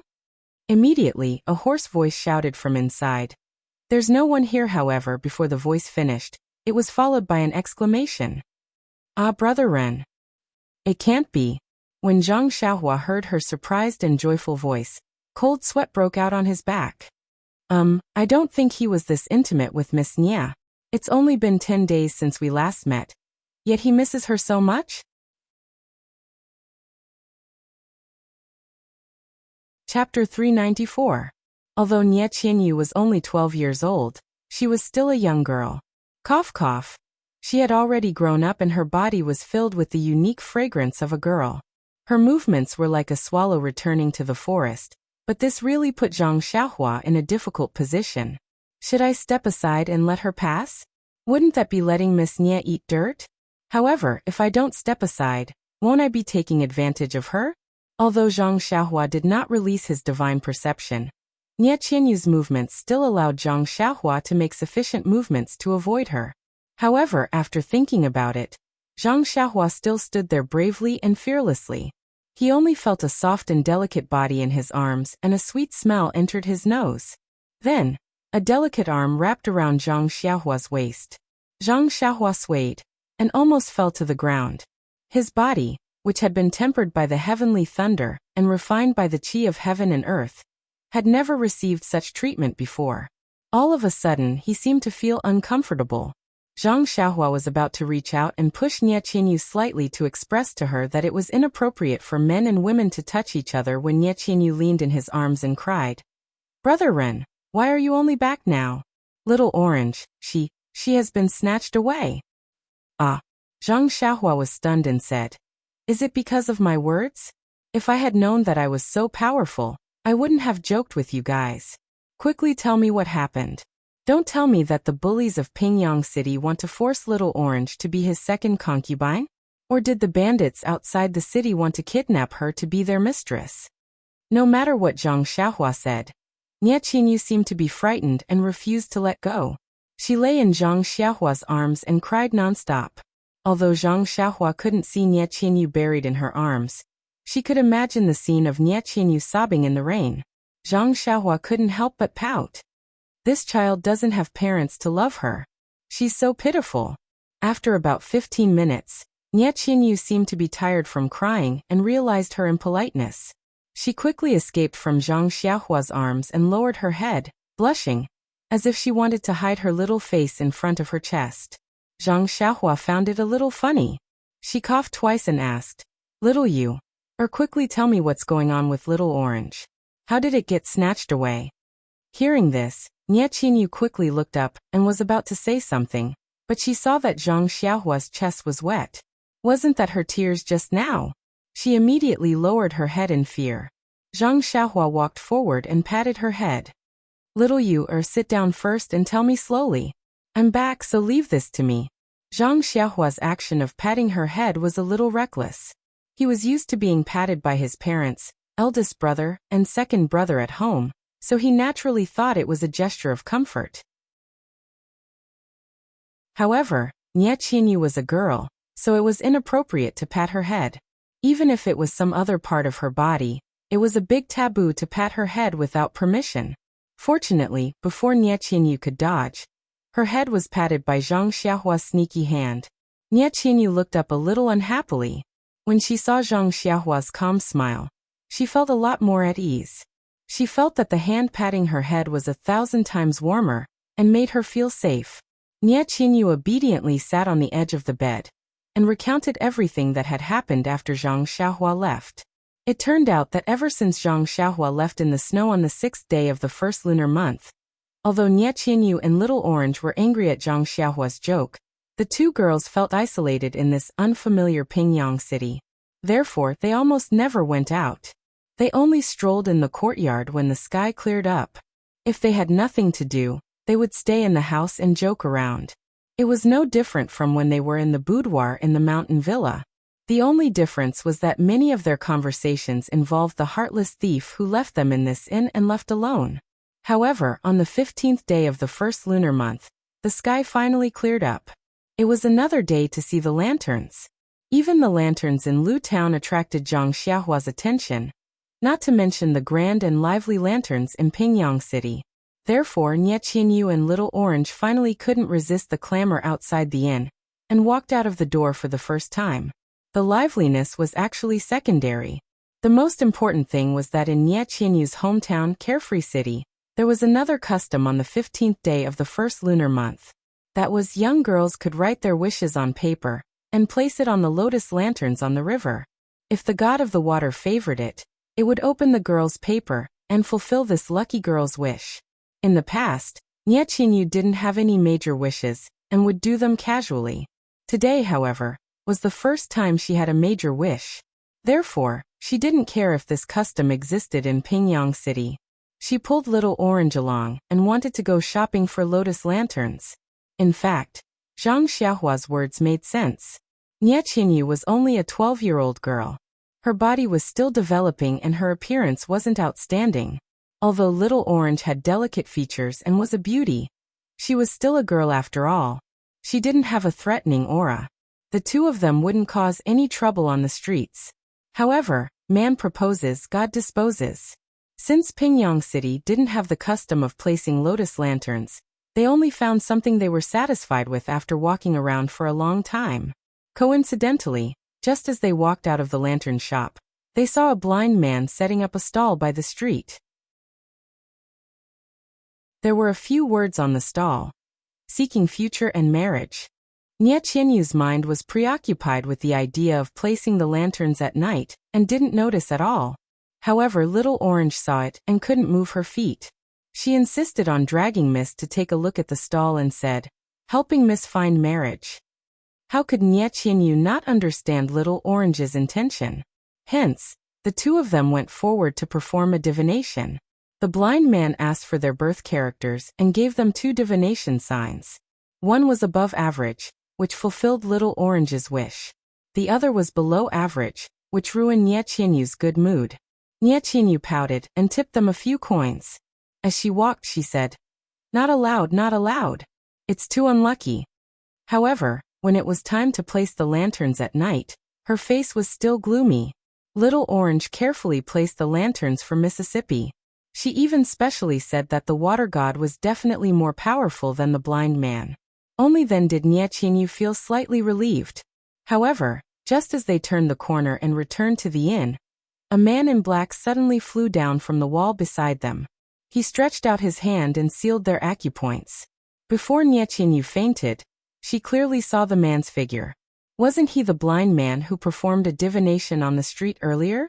When Nie Qianyu woke up, it was already the afternoon of the next day. In the room of the inn, she heard from the innkeeper that he went out to look for friends last night, and happened to see the man in black committing a crime. The man in black seemed to have seen someone appear and hurriedly ran away. Only then did he leave Nie Qianyu behind and not kidnap her. At that time, Nie Qianyu was so scared that her face turned ashen. She didn't dare to take half a step out of the inn. She didn't even have the thought of reporting it to the authorities. The innkeeper always said that it was better to avoid unnecessary trouble. If the victim didn't report it, then what did it have to do with him? Therefore, he kept it a secret. After hearing this, Zhang Xiahua finally understood the way the innkeeper looked at her. Of course, she was missing but didn't dare to report it to the authorities. The innkeeper thought that she was a human trafficker. Zhang Xiahua touched her chin and thought for a moment. Suddenly, her eyes lit up and she asked, "Little Yuer, is Little Orange's birthday on the 7th day of the 7th month?" "Ah." Nie Qianyu was shocked and said, "How did you know?" Immediately, her face turned ashen and she said, "She even told you this?" Zhang Xiahua was stunned and said, "When did Little Orange tell me? Why didn't I know?" You know that you already know Little Orange's birthday." "I didn't tell you." "She didn't tell you either." "Did you dream about it?" Zhang Xiahua didn't know whether to laugh or cry. She laughed and told her what happened in Lu Town. Nie Qianyu then laughed through her tears and said, "I thought you were blind." "Blind? Huh?" Zhang Xiahua also laughed and said, "If I were blind, I wouldn't kidnap people." Then he frowned and said, "I didn't think so much that day. I just wanted the authorities to intervene in this human trafficker's matter. However, I forgot to interrogate the man in black. It was really negligent." "Yes, Big Brother Run. It's been almost 10 days. I wonder if Little Orange is still alive?" At this moment, Zhang Xiahua was calm. That was because, as Nie Qianyu said, it had been 10 days. If something had happened, it would have happened long ago. Moreover, the kidnapping of the little girl by the men in black in Lu Town was probably an organized and planned collective event. It should be different from the usual plucking. Little Orange's real concern should be her life and nothing else. "But Big Brother Run, what should we do now? I didn't dare to report it to the authorities at that time. If the authorities asked about my background, I was afraid that I would attract the attention of the bad guys again. So, I've been waiting for Big Brother to come over for the past few days. Don't you think I'm too selfish?" Zhang Xiahua laughed and said, "Little Yuer is very smart. It's very right not to report it to the authorities. Didn't you hear me say that day at the place I went, the authorities couldn't wait to run away? Why would they care? The authorities in Pingyang City might be better. However, once they ask about your background, it's not wise for you to fall into their trap first, not to mention Little Orange." "Then, Big Brother Run, do you think I did the right thing?" Zhang Xiahua gave her a thumbs up and said, "It's more than right. You're extremely smart."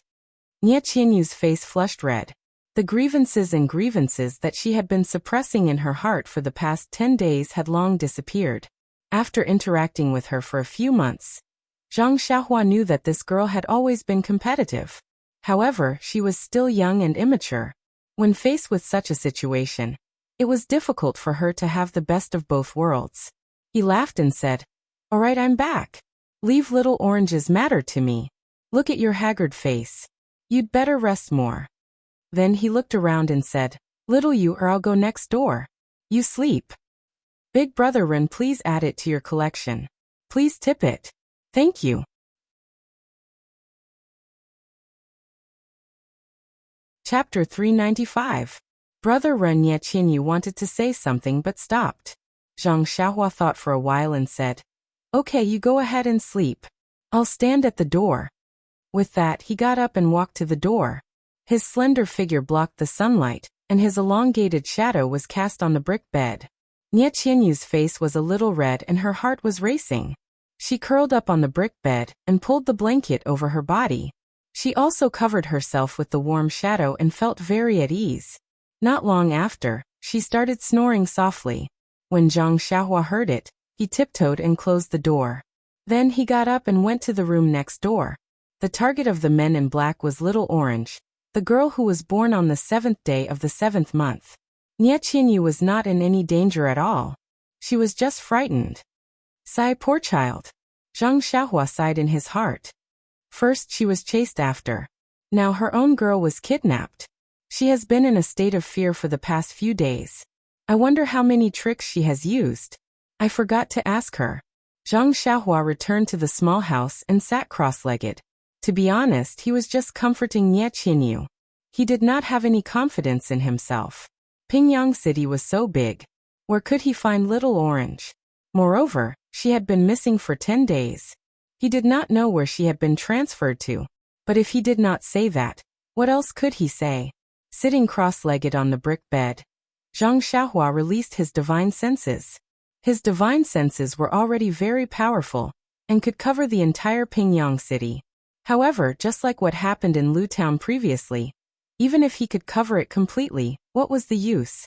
You can only see, but you can't know all the movements like the back of your hand. This is divine sense after all, not a domain. If only there was a way to leave a mark on Little Orange's body.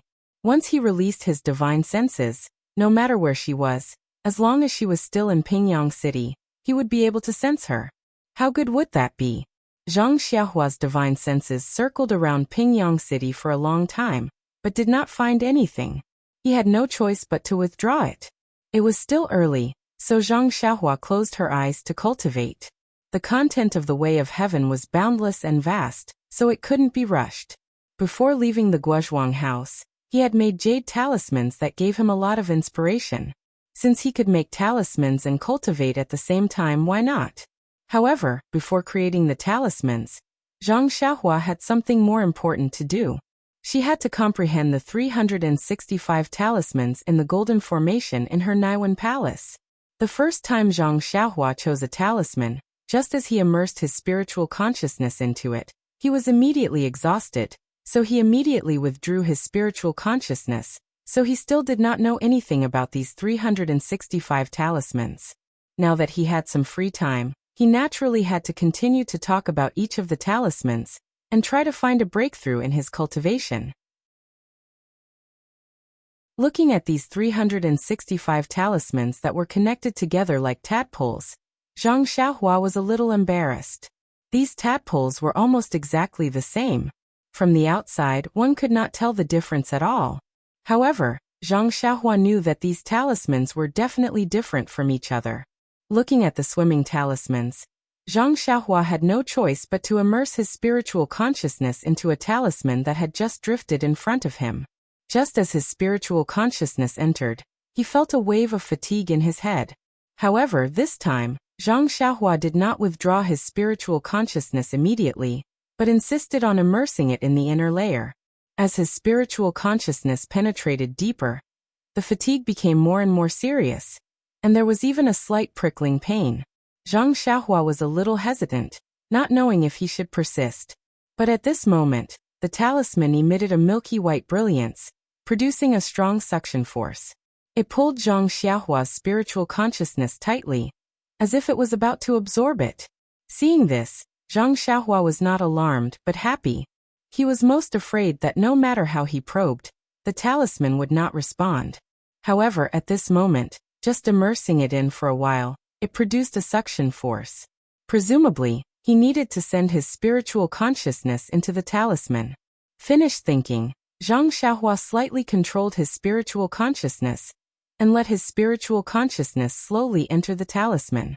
As his spiritual consciousness was absorbed, the talisman's brilliance became more and more brilliant. Although Zhang Xiaohua did not use his eyes to look, there was a dazzling feeling. When his spiritual consciousness was about to be completely absorbed, the brilliance was extremely brilliant. At this time, Zhang Xiaohua calmly took out 2 small primordial stones from his arms, one in each hand, and operated the jade blood elixir refining technique. The true qi in the meridians of his whole body slowly turned into heart fire and directly burned the elixir refining technique. Since Zhang Xiaohua practiced the Carefree Heart Sutra to the 6th level, his spiritual consciousness was extremely profound. Cultivating the jade blood elixir refining technique had little effect, so he did not practice it much. At this time, when he saw his spiritual consciousness was about to be absorbed, he immediately thought of this technique. Sure enough, when the heart fire burned the elixir refining technique, it was immediately absorbed by the brilliant talisman. After the brilliance was extremely bright, it gradually dimmed. At this time, the talisman was no longer in the shape of a tadpole, but slowly revealed its original appearance. However, it was still somewhat faint and could not be seen clearly. Seeing that this technique was effective, Zhang Xiaohua left and operated the Heart Sutra. He absorbed the heaven and earth primordial qi from the primordial stones into his meridians to replenish the true qi that had turned into heart fire. With the new supply of primordial qi, the heart fire was not extinguished and was slowly absorbed by the talisman. After absorbing for an entire afternoon, the talisman gradually revealed its true form. It was actually in the shape of a cute rabbit. What kind of talisman was this? Zhang Xiaohua was somewhat aghast. Following the complete appearance of the rabbit talisman, a set of extremely complex techniques containing 365 different finger techniques immediately appeared in Zhang Xiaohua's mind. Zhang Xiaohua carefully comprehended it. Wasn't this the technique of the rabbit talisman? Zhang Xiaohua was overjoyed. Just as she was about to comprehend it further, a huge feeling of exhaustion came from her mind. There was actually a feeling of exhaustion. Zhang Xiaohua did not dare to try again. She immediately withdrew her divine sense and let the golden array revolve around the elixir refining technique. She silently operated the Heart Sutra and adjusted her breathing. After the time it took to eat a meal, the true qi of the 6th level of the Worry-Free Heart Sutra had circulated through the meridians of her entire body a few times. Her entire body felt comfortable, and only then did she stop. After a little check, Zhang Xiaohua found that the Worry-Free Heart Sutra had not made any progress, but her divine sense had increased. However, there was a slight throbbing pain in her mind. Presumably, the true qi that she had used to cultivate the cultivation method had been supplied to the talisman all the time. It had long exceeded the capacity of her mudpill palace, and thus caused the injury. After thinking about it, Zhang Xiaohua did not dare to continue comprehending, for fear that going too far would be as bad as not going far enough. At this time, the sky had already turned dark, and she did not know whether Nie Qianyu had woken up or not. Zhang Xiaohua floated down to the ground and came to the door of Nie Qianyu's room. She gently knocked on the door again, and there was still a light snoring sound coming from the room. Presumably, Nie Qianyu was still sleeping soundly. Zhang Xiaohua sighed. For the past 10 days, Nie Qianyu must have been exhausted and did not dare to sleep. She only completely relaxed when she saw her. How could she be sleeping soundly? After waiting for a while with her hands clasped behind her back, Zhang Xiaohua went to the front of the inn to find some porridge and side dishes and brought them back. The innkeeper knew that the guest had met with a calamity. He was afraid that Zhang Xiaohua would be angry, so he carefully accompanied her and welcomed her with a smile. Zhang Xiaohua did not bother to explain to him, so she took the food box and left. After Zhang Xiaohua put the food box on the table and lit the lamp, Nie Qianyu was finally awakened by the bright light in front of her eyes. Rubbing her hazy eyes, Nie Qianyu's face was burning. She asked in a low voice, "Brother Ren, have you been accompanying me all this time?" Zhang Xiaohua smiled and said, "No, I also went back to my room to sleep." I just woke up and thought that you must be hungry, so I called you to get up and eat something." While they were talking, they heard Nie Qianyu's stomach growling.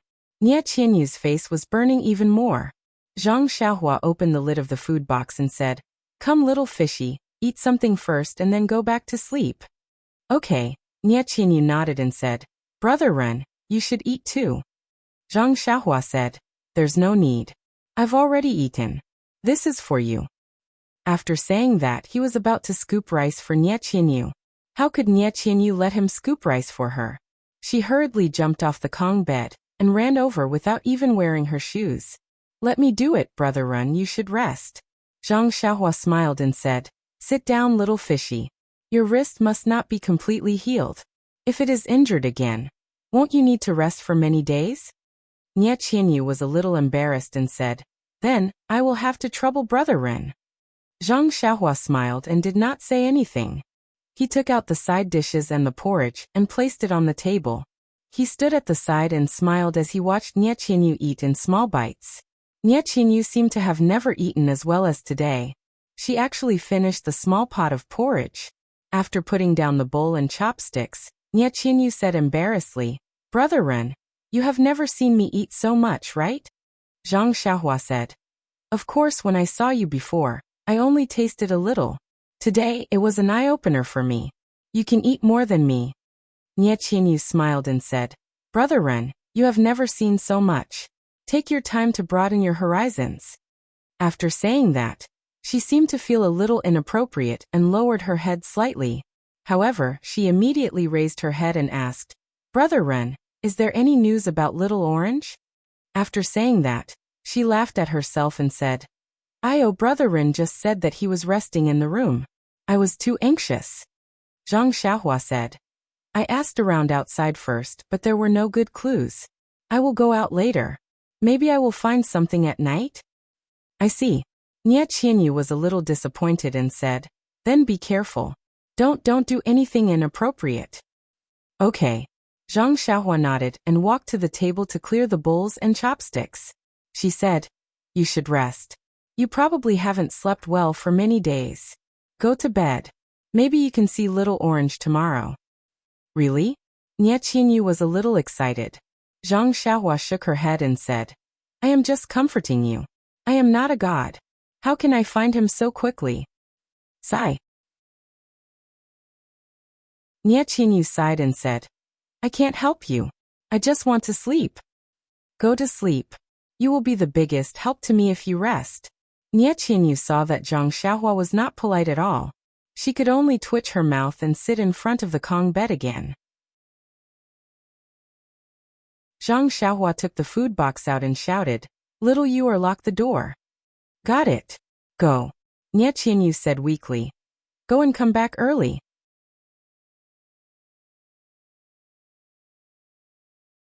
Chapter 396. Why would Zhang Xiaohua need to leave the house personally? He returned the food box to the inn and returned to the house. He sat cross-legged and released his divine perception. Although there was still some pain in his head, it was not a big deal for him to use his divine perception to observe. Pingyang City was really lively at night. There were all kinds of things. Zhang Xiaohua did not know whether to laugh or cry. His divine perception followed a few sneaky thieves and watched a few filthy dramas. Then he hurriedly escaped. See no evil. There were also a few places where tragic tragedies happened. Zhang Xiaohua really could not stand it anymore. Although he knew that this would alert the enemy and spoil his plan, he really could not remain indifferent when he saw innocent people about to lose their lives. Hence, he raised the small sword in his arms again, and stopped them in time before harm happened. Of course, after the first time, there would be a second time and a third time. For the entire first half of the night, Zhang Xiaohua did not do anything else.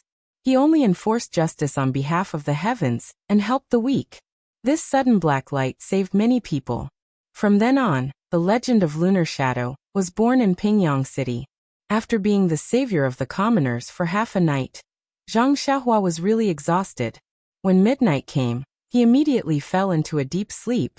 As Zhang Xiaohua flickered in his dream, a mysterious wave was emitted from his body. The starlight in the endless starry sky was instantly projected. As usual, it gathered into a cocoon-like ball of light around his body. After a long time, the wave around Zhang Xiaohua's body changed rapidly. The light cocoon wrapped around his body suddenly expanded, as if it was attracted by something inside his body. Then, it was sucked into Zhang Xiaohua's body like a whale sucking in water. At the same time, Zhang Xiaohua's bones, which had been refined to the point that they were transparent, became completely transparent in an instant. Then, on many parts of the transparent bones, traces of red appeared. At this moment, there was no more starlight around Zhang Xiaohua's body. The wave around his body surged a few times and adjusted to another mysterious amplitude. Gradually, it stabilized. As the wave stabilized, starlight was projected from the horizon again. In an instant, it enveloped his entire body. However, who would know if this starlight was the same starlight? The next morning, Zhang Xiaohua had just gone to the courtyard to practice her martial arts when she heard Nie Qianyu running out of the house happily. She raised her head and looked around, but to no avail. Disappointed, she asked, "Brother Ren, did you not find Little Orange last night?" Zhang Xiaohua had no choice but to stop. She said apologetically, "Little Yu, I exaggerated a little last night. I searched the entire Pingyang city, but did not find any clues." Nie Qianyu said desolately, "It's all right, big brother Ren. How can anything in this world be done just because you said so? Little Orange has been missing for 10 days. It will be difficult to start looking for him now. Moreover, I know that what you said yesterday was just to comfort me. You wanted me to have a good rest." Zhang Xiaohua touched her nose and smiled. "Little Yu is really smart. I'll go out and look again today. Maybe I'll find something." Nie Qianyu's eyes lit up and said, "I understand. Big brother Ren, are you looking for a blind fortune teller today?" Shaking her head, Zhang Xiaohua said helplessly, "Yes, I am." "That's great, big brother Ren. It's a little difficult, but I hope you can work harder. Please don't give up, okay?" Nie Qianyu sounded like she was pleading at the end. In fact, Nie Qianyu could not be blamed for not trusting Zhang Xiaohua. It was just that before Zhang Xiaohua left them, she was indifferent to them and did not like to interfere. Therefore, she was really afraid that Zhang Xiaohua would give up. If it was in the past, Zhang Xiaohua might hesitate and consider whether she would expose her background if she acted in Pingyang City. But now she was full of chivalry and naturally would not decline too much. She smiled and said, "Look at what you're saying, little Yu. Along the way, we've developed feelings for each other. How could I possibly give up?" The word feelings was not used appropriately. Yes, it was really worth the 3 months of studying the 3-character classic. Nie Qianyu's forehead flushed red. She didn't mean it, but the listener took it seriously. Then Nie Qianyu smiled and said, "Big brother Ren, I won't hold you back from practicing martial arts." After that, she bounced back to the house like a little swallow, as if her wrist was not injured at all. Looking at Nie Qianyu's cheerful back view, Zhang Xiaohua smiled and continued practicing the Big Dipper magical fist.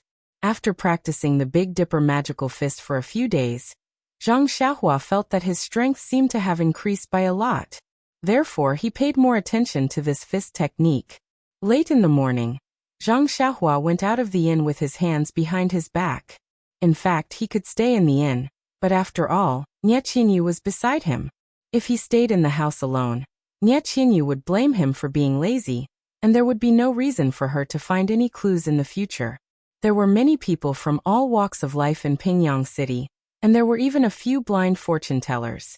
Zhang Xiaohua found a tea house and ordered some fragrant tea.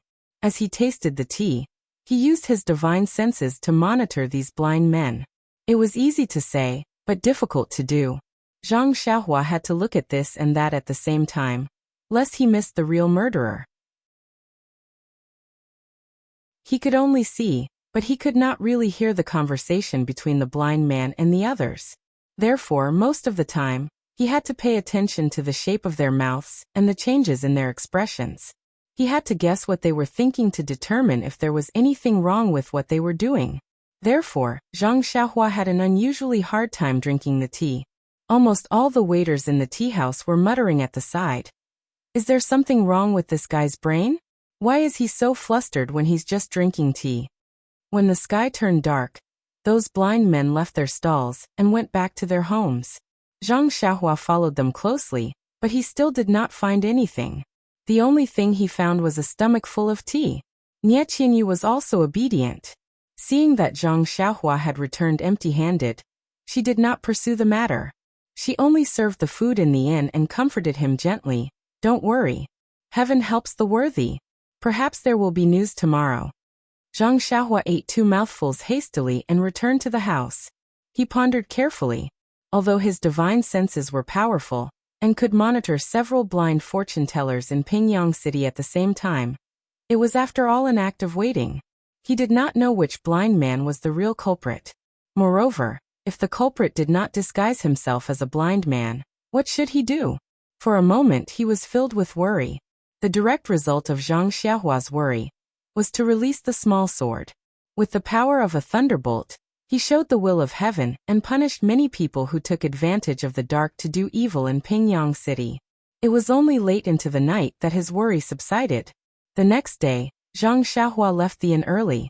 However, this time he did not sit in the tea house.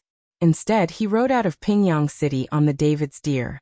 These 2 nights of eliminating pornography and illegal activities in Pingyang City had already shown some results. There were more and more cases of people helping the elderly cross the road. The bad guys who kidnapped the young girls were not really blind. They would definitely sense something. The best way was to look around Pingyang City and see if he could find some clues. However, when he exited the west gate of Pingyang City, he realized that the city gate was slightly different from before.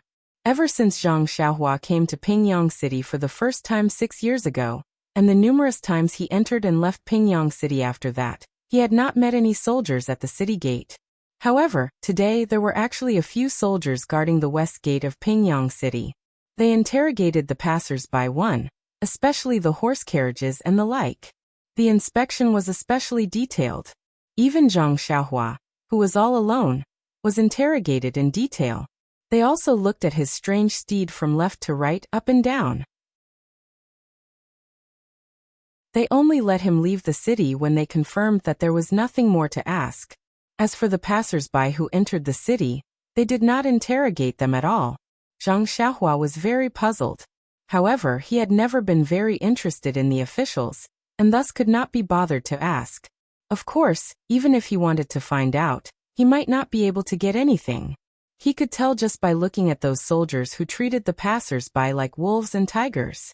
Zhang Xiaohua followed his own train of thought and carefully checked the east, west, and north of Pingyang City for several days. He did not discover anything even though he was more than 10 miles away from the city. He even checked the surroundings of the ethereal heights in detail. However, the Righteous Alliance had already taken over the heights and Zhang Xiaohua did not go deep inside. With the reputation of the Righteous Alliance in the pugilistic world, they would not do such a heinous thing. Even if the Righteous Alliance wanted to do it, they would definitely not choose Pingyang City. Therefore, Zhang Xiaohua only looked around the surroundings. Huanqi Heights seemed to be like what Qiuju had said. There were not many changes and everyone had their own business. However, all these had nothing to do with Zhang Xiaohua. Therefore, he did not rashly go there and try to establish old ties with Tian Zhongxi and Ma Jing. It was already dusk. Zhang Xiaohua returned from the east side of Pingyang City. This day he had walked dozens of miles away from the city and found many villages and forests. He had also used his divine perception to check many places that were rarely visited, but to no avail. Now he only had not seen the south side of Pingyang City.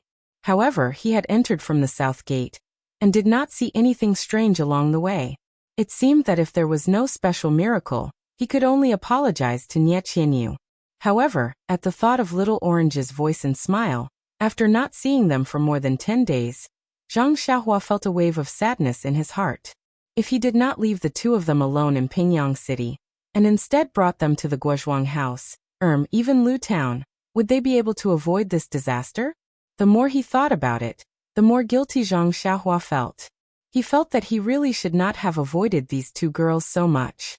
Just as he was thinking, from the east gate of Pingyang City, came a big dung cart carrying farm treasures. An unpleasant stench assailed his nostrils.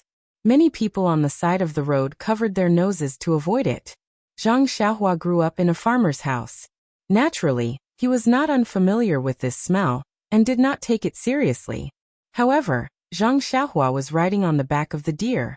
Huan had always had a habit of walking in the middle of the road. This time was no exception. As they were about to bump into the dung cart, Zhang Xiaohua hurriedly patted Huan's head, indicating for it to quickly make way for the cart. Although he was not afraid of this smell, it would not be good if he bumped into the cart and got himself covered in farm treasures. However, just as Huan brushed past the dung cart, Zhang Xiaohua could not help but frown.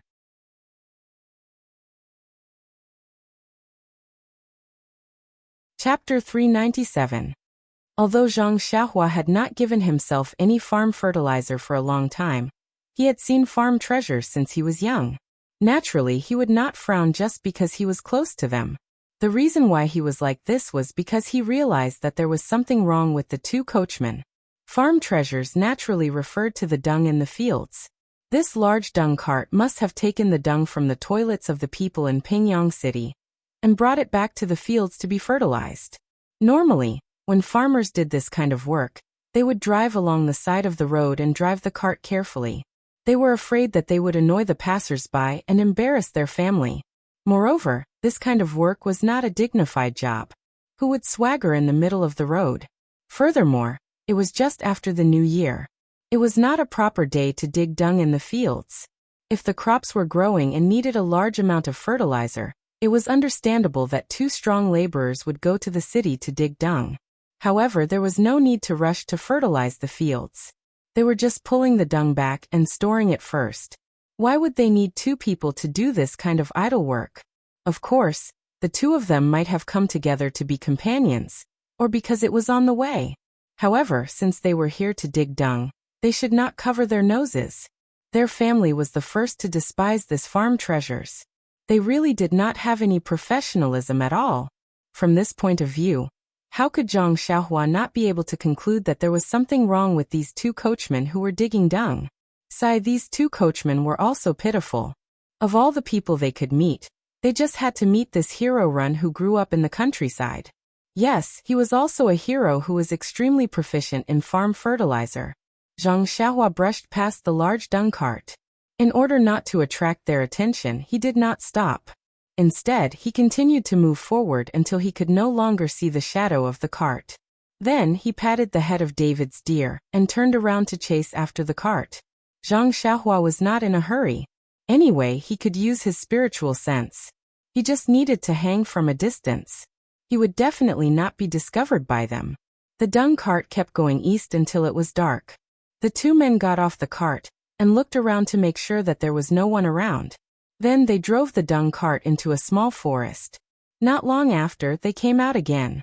At this time, the wooden buckets of dung on the cart were gone. Zhang Xiaohua saw with her divine sense that the two men covered their noses as they carried the wooden buckets out of the cart and casually threw them in the forest. The carriage continued on its journey. Not long after, it came to a small fork in the road. The coachman skillfully drove towards the small path in the southwest direction. It was a muddy path that could barely allow a carriage to pass through. In front of it, there was a patch of lights. It seemed to be a very small village. The two of them entered the manor and did not hesitate. They went straight to a dark courtyard at the entrance of the village and knocked on the courtyard door rhythmically. Immediately, an old man's head popped out. He first looked into the distance, then opened the courtyard door and said angrily, "You two brats, why did you just arrive? Hurry up and come in." The two of them did not dare to speak. They looked at each other and drove the carriage into the courtyard. Before the carriage came to a stop, the old man asked, "Have you brought the item? The days are getting closer and closer. If we still can't complete the task, the commander will blame us." One of them, who was slightly taller, smiled apologetically and said, "Banner Master Gao, don't worry.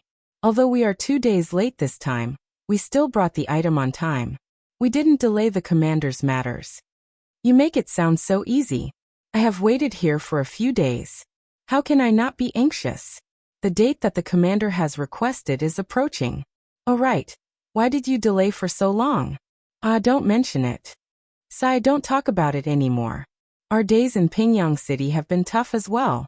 You don't know that Pingyang City has been haunted for the past 2 days. Many of my subordinates, yes, not only me, but also the brothers in other territories. When they went out to work at night, they all met a monster that they called Legend of Lunar Shadow. My goodness, you haven't seen it before. All you saw was a flash of black light, and everything creaked. You were all turned into spare parts. This person was very long-winded and even said, "You don't understand" a few times. This made Banner Master Gao very unhappy. At this moment, the person beside him smiled apologetically and said, "Old Master Gao, just as my brother said, the city has been rather chaotic these few days. As long as the brothers in the underworld go out to work, there will always be some strange things interfering. Therefore, for the sake of the commander's grand plan, I have no choice but to shrink my head and act carefully." When Banner Master Gao heard this, his expression softened a little. He said, "It's not easy for you guys either. You have delivered a lot of good stuff. If the commander asks about it, I will definitely report to him and reward you handsomely." The two of them were overjoyed. They cupped their fists and said, "Thank you for your guidance, Banner Master Gao." At this moment, Banner Master Gao sniffled and lowered his head slightly to look at his feet. Then he said, "Oh right, what is the Legend of Lunar Shadow that you mentioned just now? Tell me about it in detail." "It's like this." Reporting to Banner Master, "None of us have seen what it is exactly. It's just a flash of black light. If it's not cutting off people's limbs, it's breaking their tendons and bones." 2 people's ears were also cut off. Yes, and at this point, the 2 of them had a strange expression. They were gloating and almost laughed out loud. They said, "Fatty Neo from the west of the city went to rape women at night. The thing under him was also, ha ha ha ha ha ha ha." Banner Master Gao's expression changed slightly. He said, "Could it be an expert from the Jianghu? Or an expert from the Righteous Alliance?" The 2 of them laughed and said, "We don't know about this. However, I don't think the Righteous Alliance would ignore us. Moreover, at first, we did suspect that it was an expert who had lost his martial arts. However, the black light appeared almost at the same time in the west and east of the city. Even if it was an expert in martial arts, it's impossible for him to attack in 2 places at the same time. What kind of lightness skill was that? There's actually such a strange thing? Could it be that several experts from the Jianghu attacked at the same time?" The 2 of them couldn't help but shrink their necks. They said, "Pingyang City is already the territory of the Righteous Alliance.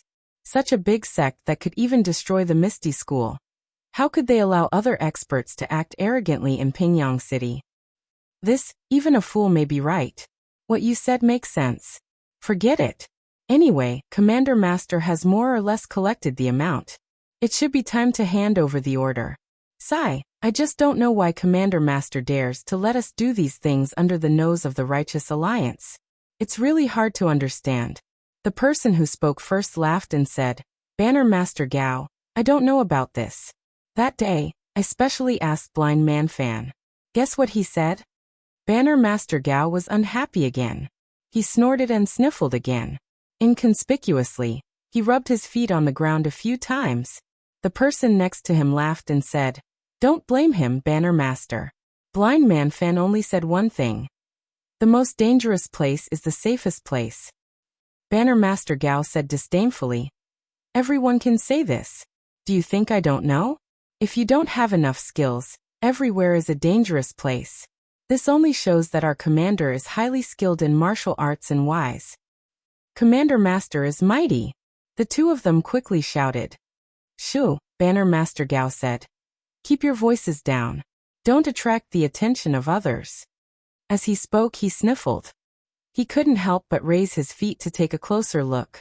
The 2 of them laughed and said, "Is Banner Master Gao tired? Let us massage your legs for you." Banner Master Gao was sweating profusely. He waved his hands and said, "No, I'm not tired at all. It's just that, where did this stench come from? I don't think I stepped on any dog shit." "You guys wouldn't have stepped on it even if you drove here." This The two of them looked at each other in dismay. One of them said cautiously, "That, Banner Master, it's not that you stepped on dog shit. It's that the carriage that we came on was loaded with big shit." Big shit? Banner Master Gao was stunned. He said, "Why did you guys give up on your great career as a pawn and change your profession to digging for big shit?" At this time, Zhang Xiaohua had already followed them to the entrance of the village. She left the David's deer in the field and floated down. She looked around carefully. With a sway of her body, she used the earth escape to the side of the small courtyard. She hid herself and stuck out her ears from the corner of the wall to listen carefully. The smarter man laughed and said, "Banner Master Gao, you should take a look at the goods first. Then you'll know the reason." Banner Master Gao was puzzled. What did this thing have to do with big shit? However, he still pinched his nose and walked to the front of the carriage. He saw that the man activated some mechanism on the carriage. In the middle of the carriage, where there was some feces and urine, there was a small crack. Through the crack, some clothes could be seen. Zhang Xiaohua's divine sense suddenly saw a thin little girl wearing beautiful clothes. Instantly, Zhang Xiaohua's heart understood. It seemed that she was really lucky. Just when she was about to give up, she actually met the right person. If she wasn't wrong, it should be this group of people who kidnapped Little Orange. Little Orange wasn't destined to die yet. However, Zhang Xiaohua was as puzzled as Banner Master Gao. Although she was very suspicious of this big shit carriage and used her divine sense to scan it, why didn't she find any clues? She had to admit that this carriage's mechanism was very well hidden. The man carried the little girl out of the mechanism of the carriage. The little girl's eyes were tightly shut, and her breathing was even. She must have been drugged with some kind of drug. Banner Master Gao looked at the little girl, and couldn't help but frown. To be honest, he really couldn't see how this little girl had anything to do with this big shit carriage. This specially made carriage used to transport some secret items. It was reasonable that this little girl was hidden in the mechanism. However, what did she have to do with this stinky big shit?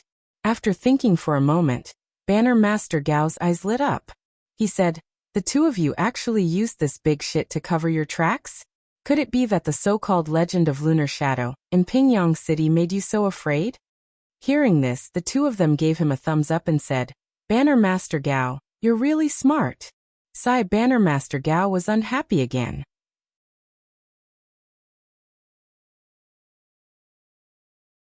Chapter 398. How can you flatter your leader like this? Banner Master Gao was speechless. Fortunately, the Prime Minister is magnanimous, so Banner Master Gao couldn't take them seriously. The clever man said, "Banner Master Gao is wise. That legend of Moon Shadow is only one aspect. This legend has forced us not to work at night. But since you've been urging us, we have no choice but to work during the day." You guys are really bold. Banner Master Gao looked at his two loyal lackeys and laughed. "How dare you kidnap someone on the streets? Old Dog Fan is blind. TSK, who knows how many lost lambs he has fooled." The man took the opportunity to say, "It's all because of Banner Master Gao and Commander Ling's good leadership. That's why we were so bold." Good. I understand your intentions." Banner Master Gao was very pleased. He asked, "Then what's the other aspect? That should be the main point." "You're wise. Look at this little girl. What's the difference between her and the girls in the past?" Banner Master Gao sighed. "It's very unwise to question your superiors like this." However, he still took a closer look. Then he slapped the man's face and said angrily, "This child's skin is soft and tender. She's also wearing silk and satin. She's obviously different from the girls in the past. Needless to say, it must be you guys who were bold enough to kidnap the child of a wealthy family. How many times have I told you? Although the head commander is urging us, it's best that we don't provoke the children of these wealthy families. Who knows which one of them has connections with the higher-ups? If we cause trouble, not only will all our previous contributions be erased, we might even lose our own lives." The man was hurt but didn't dare to make a sound. The other man immediately stepped forward and said, "Don't worry, Banner Master Gao. Firstly, this girl is rich and she's not a noble. I don't think she'll cause trouble. Secondly, I've always been reliable. You know this too. How can I let anyone have something against me? I saw that the 4 gates of Pingyang City were guarded by soldiers. So I got a big dung cart and secretly gave the guards 2 taels of silver. That guy let me out. Haha, he was bought over with just 2 taels of silver. That's really cheap. Oh. Banner Master Gao was interested. He said, "Tell me, which family is this girl from? How did you get your hands on her?" The man smiled and said, "Actually, it's quite a coincidence. Didn't I hook up with an attractive kitchen made at a rich merchant's house in the east of the city? A few days ago, I didn't dare to go out to do anything, so I let Blind Fan set up his stall alone while I went to the east of the city to have some fun. In the end, I didn't find any fun, but I heard 2 little brats fighting over this little girl in the back garden of the rich merchant's house. One said that he was this little girl's older brother, and that he should take good care of her, while the other said that he was this little girl's younger brother, and that they should treat each other intimately. Tell me, Bannerman Gao, how can this rich merchant's child know how to hook up with girls at such a young age?" Banner Master Gao coughed and didn't answer. The man chuckled and continued, "I heard this girl ask them how they knew her birthday. I heard the older child say, 'You are born on the 7th day of the 7th month. You are the most charming because of the 7-7 technique.' Of course I know." You say, Banner Master Gao, isn't this a case of traveling far and wide looking for something only to find it without any effort? We worked so hard to get a blind man to find out her birth characters, but I was able to find her just because I wanted to have some fun. Isn't this a credit given to me by the heavens? So I jumped out without saying a word and knocked the 3 little brats out. I carried this girl and left." "Oh." Banner Master Gao smiled and said, "You are quite lucky. We haven't found anything suitable for you for many days, but you found it so quickly. Looks like you can't avoid the reward from the commander." The man grinned and said, "It's just that the city gates have been closely guarded by the officials these few days. I couldn't deliver it in time. I've made Banner Master Gao wait for a long time." "Oh, it's okay," Banner Master Gao said generously. "I'm just giving you directions. You have to work hard for everything." Before he finished speaking, he suddenly realized something and hurriedly asked, "What did you say just now? There are soldiers guarding the city gates of Pingyang City?" "Yes, Banner Master Gao. I made it very clear just now. It's because those soldiers have gone crazy and are guarding the city gates. They made things difficult for me and I didn't dare to take the risk. That's why I delivered it so late." You Banner Master Gao didn't know what to say. He asked, "Do you know how long it has been since there were soldiers guarding the city gates?" The man scratched his head and said, "I've been in Pingyang City for more than 4 years, but I don't think I've seen anyone guarding the city." "That's right. Don't you think there's a reason why the city gate is suddenly being watched so tightly after 4 years without anyone guarding it?" "Banner Master Gao, you can just say what you want to say. I'm stupid. How would I know about the affairs of the soldiers? Maybe the officials are just doing an inspection and are just putting on an act." Sigh. Banner Master Gao looked as if he expected better from them. He said, "Didn't you contact this girl?" Ah. At this moment, the 2 men realized what was going on. They looked at each other, and their eyes were filled with fear. They said in a trembling voice, "Is it because we kidnapped this little girl? But she's just a relative of a wealthy merchant." I'm sure that this wealthy merchant only has a little bit of relationship with the officials. I heard this from the cook. Banner Master Gao shook his head and looked at the 2 men who were ignorant and fearless. He said, "Fortunately, you actually knew how to use money to trick the soldiers into letting you go. If you were caught by them, you wouldn't have any chance of survival." As he spoke, he seemed to have thought of something and realized that something was wrong. However, he couldn't figure out what it was. He couldn't help but frown and think hard. The 2 men realized that they had gotten into big trouble. They looked at the little girl in their hands and didn't know if they should carry her or throw her away. At this moment, Banner Master Gao suddenly asked in a loud voice, "You said that you gave 2 coins of broken silver to the soldiers?" "Yes," the man replied. "I won against them last night and gave it to them casually. Banner Master Gao, you don't have to worry about it. Consider it my own allowance and you don't have to reimburse me." Pa. Banner Master Gao's slap landed on the other side of the man's face. The man was puzzled. He didn't want the organization to fork out money, so he had to fork out money for nothing. Was that wrong? Looking at the man's confused expression, Banner Master Gao angrily scolded. You're an idiot. Don't you know that you're pretending to be a farmer in the countryside? Don't you have a brain? Who in this farmer's yard would pay 2 coins for a cart of dung? Even if it's 2 coins, they would have to think twice. Ah? The 2 men were dumbfounded. Of course, which farmer would be stupid enough to pay money for a few buckets of dung? If the crops irrigated by this manure were gold, it might be possible. Then what should we do? One of the men asked.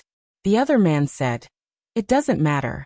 We threw the dung in the forest by the side of the road before we reached the fork in the road. They probably won't be able to find this place. Banner Master Gao raised his hand. The man had already noticed it and immediately turned his head to the side to avoid it. However, the old man waved his hand and another crisp slap was heard. Banner Master Gao angrily said, You idiot! The smell of dung is so strong. How could it not leave a trace and smell on the road? You're causing trouble for me. After he finished speaking, he took the little girl from the man's hands. The man said, All right, then we'll send her back. Perhaps there won't be any problems. Banner Master Gao sneered and said, You think it's easy? This child is in our hands. The officials won't let us off easily. It's too late to send her over now. In any case, your master's martial arts are superb. Why should we be afraid of the officials? It'll be our merit if we send her back to your master. Let him deal with this troublesome burden. That's right. Banner Master Gao is wise. The 2 men were not stingy with their flattery. All right. Since that's the case, let's leave quickly. The sooner we leave, the better. After he finished speaking, Banner Master Gao was about to leave with the little girl under his arm. The 2 men immediately called out, Banner Master Gao, you're a master who comes and goes, but we don't know lightness techniques. What should we do? Banner Master Gao pointed at the inferior horses in the carriage and said, You brought 1 horse. There's another in the stable behind my house. Each of you will take 1 horse.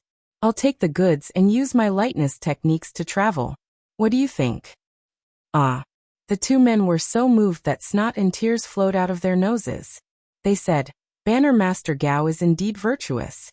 You love your subordinates so much. You'd rather walk by yourself and give the horses to us. We're so touched. Banner Master Gao smiled and said, No need to be so polite. I've always loved my soldiers like my children. Work hard in the future and bring my spirit to greater heights. I'm going to walk, so I'll go first. You can ride your horses and follow me. Seeing the 2 men nod, Banner Master Gao exerted force with his feet and leaped onto the roof, shooting toward the west like lightning. The 2 men in the courtyard had looks of envy on their faces. They hurriedly unloaded the horses from the carriage and led them to the stable behind the house. When the 2 men got on their horses and galloped toward the south, a slender shadow suddenly appeared in the quiet courtyard. It was hero Zhang Xiaohua, who had been eavesdropping for a long time. Standing in the courtyard and smelling the faint stench, Zhang Xiaohua frowned. Banner Master Gao was right. With such a strong stench, if the soldiers were to chase after them, there was no way they wouldn't come here. However, it was already late. Should she chase them south or not? Even if she chased them, wouldn't she still fall asleep at midnight? How could she keep up with them? Just as she was thinking, she suddenly discovered something with her divine sense. Zhang Xiaohua couldn't help but smile.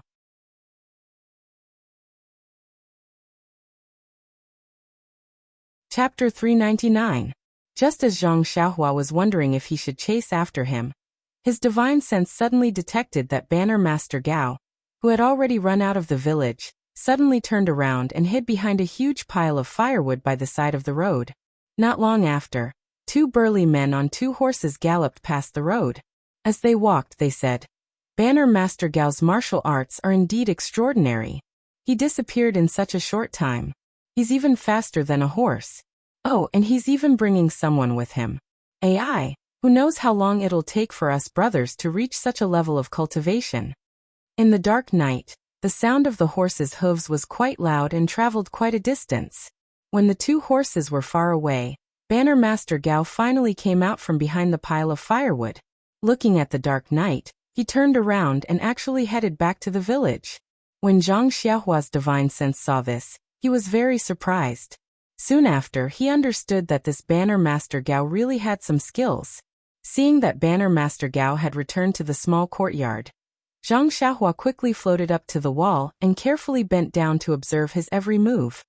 He saw that Banner Master Gao had the little girl under his arm and didn't let go. He only went into the house to tidy up and put away some things. This time, he left the house without even closing the door and floated back into the house. Zhang Xiaohua thought to himself, "This guy is really cautious. But with his movements, I still have to chase after him." Thinking this, he wasn't in a hurry. With his divine sense monitoring him, he guessed that Banner Master Gao wouldn't be able to escape. Thus, Zhang Xiaohua released his divine sense while heading toward the village entrance.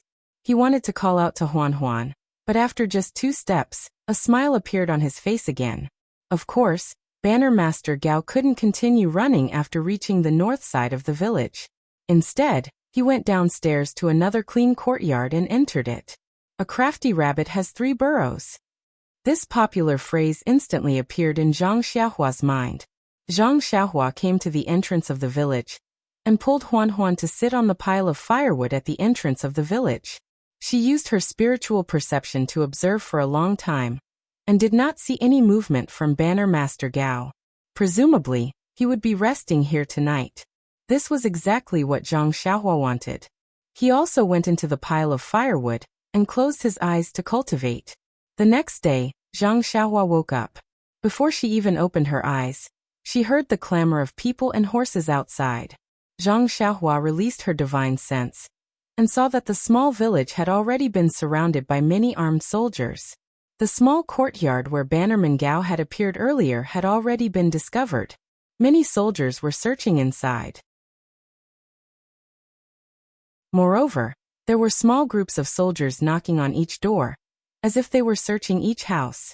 Seeing this, Zhang Xiaohua inwardly cursed. With such a commotion, Banner Master Gao must have already fled.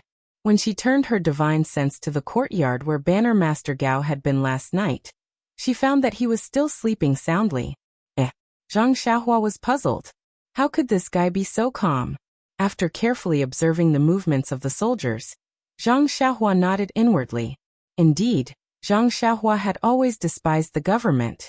She thought that the government was full of worms and incompetent people who didn't need to be taken seriously.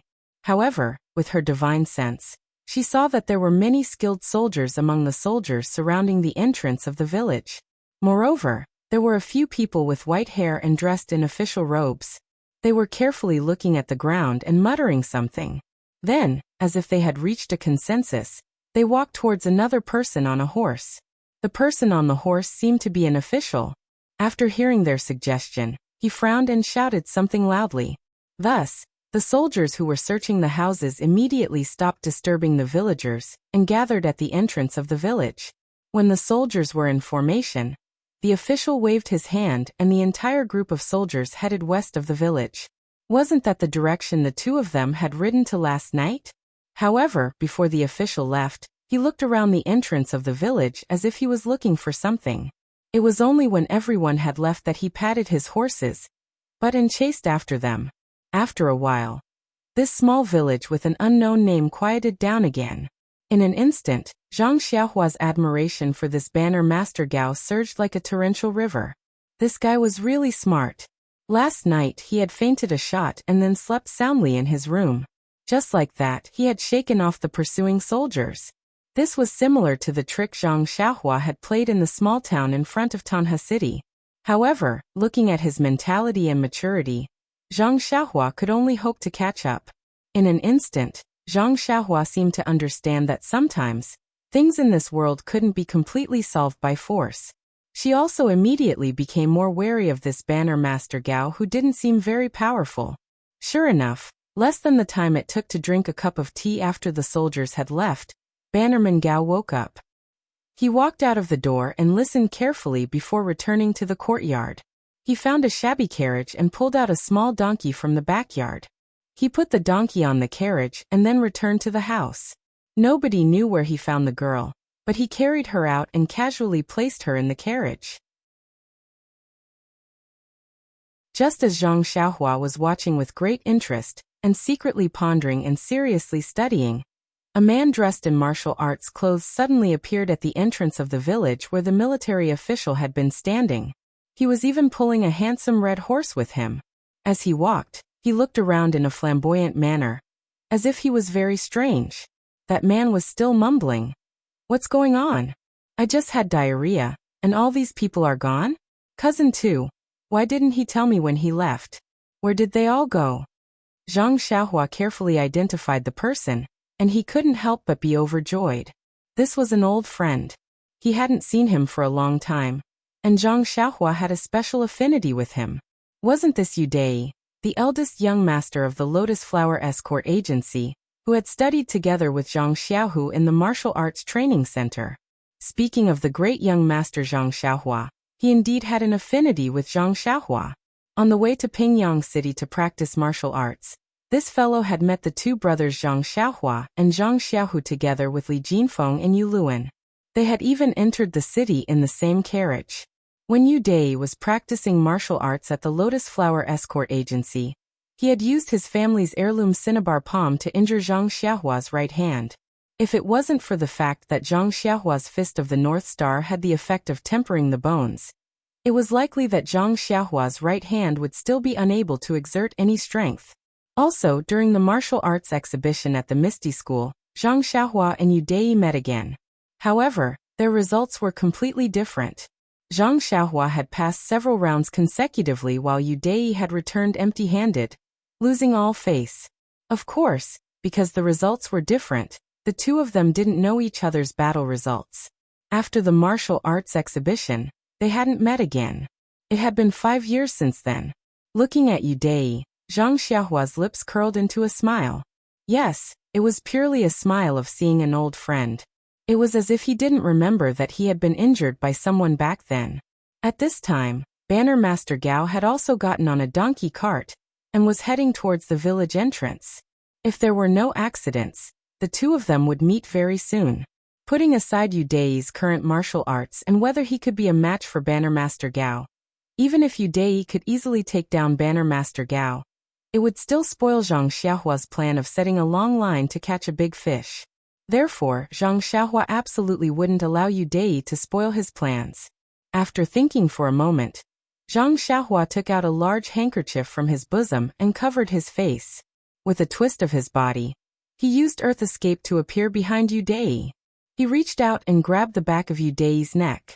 In a low and hoarse voice he said, "Brother, if you want to live, then don't speak. Pull on your date red horse and follow me." Then, without waiting for Yu Dai's response, he grabbed his neck and pulled him back. Yu Dai was looking around when he was suddenly grabbed and threatened. Moreover, there was an irresistible force pulling him back. How could he dare to resist? He didn't even dare to speak. He walked backwards while pulling on his date red horse. Before long, the two people and the horse arrived at the village entrance behind several large piles of firewood. At this time, Banner Master Gao happened to be driving his donkey cart out of the village. He stopped at the village entrance for a moment and looked around before heading east. He was going in the opposite direction of the other two people from last night. The donkey cart was moving very slowly. It seemed that Banner Master Gao wasn't in a hurry. Therefore, Zhang Xiaohua used his divine sense to slowly follow him. For a short while, he wouldn't be able to escape from his surveillance. Therefore, Zhang Xiaohua only let go of his hand when the donkey cart was gradually far away. When Yu Dai felt the person behind him let go, he immediately did a somersault and dodged far away. At the same time, he drew his sword from his waist and pointed it at Yu Dai. He said sternly, "Who are you? Not only are you masked, you even dared to sneak an attack from behind. What are your intentions?" When Zhang Xiaohua saw this, he was secretly amused. He lowered his voice and said in a hoarse voice, "Who are you? Why are you here?" In fact, Zhang Xiaohua's action was unnecessary. When he first met Yu Dai, he was about 14 years old. It was the time when a child's voice changed. Now that he was 18 years old, his voice had already become deeper and was not as sharp as before. Even if he spoke normally, Yu Dai might not be able to recognize him. When Yu Dai heard the other party's question, he frowned and said, I am Edu, the brother-in-law of the leader of the 4th Troop of the City Guards under the Pingyang City Garrison. I followed him here to suppress the bandits. How dare you kidnap me halfway? Be careful, I will ask my brother-in-law to send troops to kill you. In the end, he was no longer confident. Edu? Suppress the bandits? Zhang Xiaohua was laughing in his heart, but his face was serious. He said, Oh, so you are from the government. You are here to suppress the bandits, not to kidnap a girl. Forget it then. You go your way and I will go mine. Let's just pretend that you did not see me today. When he finished speaking, Zhang Xiaohua pretended to leave. When Yu Dai heard this, he was not willing to let him go. He shouted, That thief, you don't tell me you are the person who kidnapped my niece? As Yu Dai said this, he wanted to draw his sword but did not dare to. He looked around, as if looking for help. Zhang Xiaohua was stunned and asked, Your niece? Yu Dai looked around and saw that there was no one around. He could only say, That's right. That girl is from the government. If you know her background, you have to tell me honestly.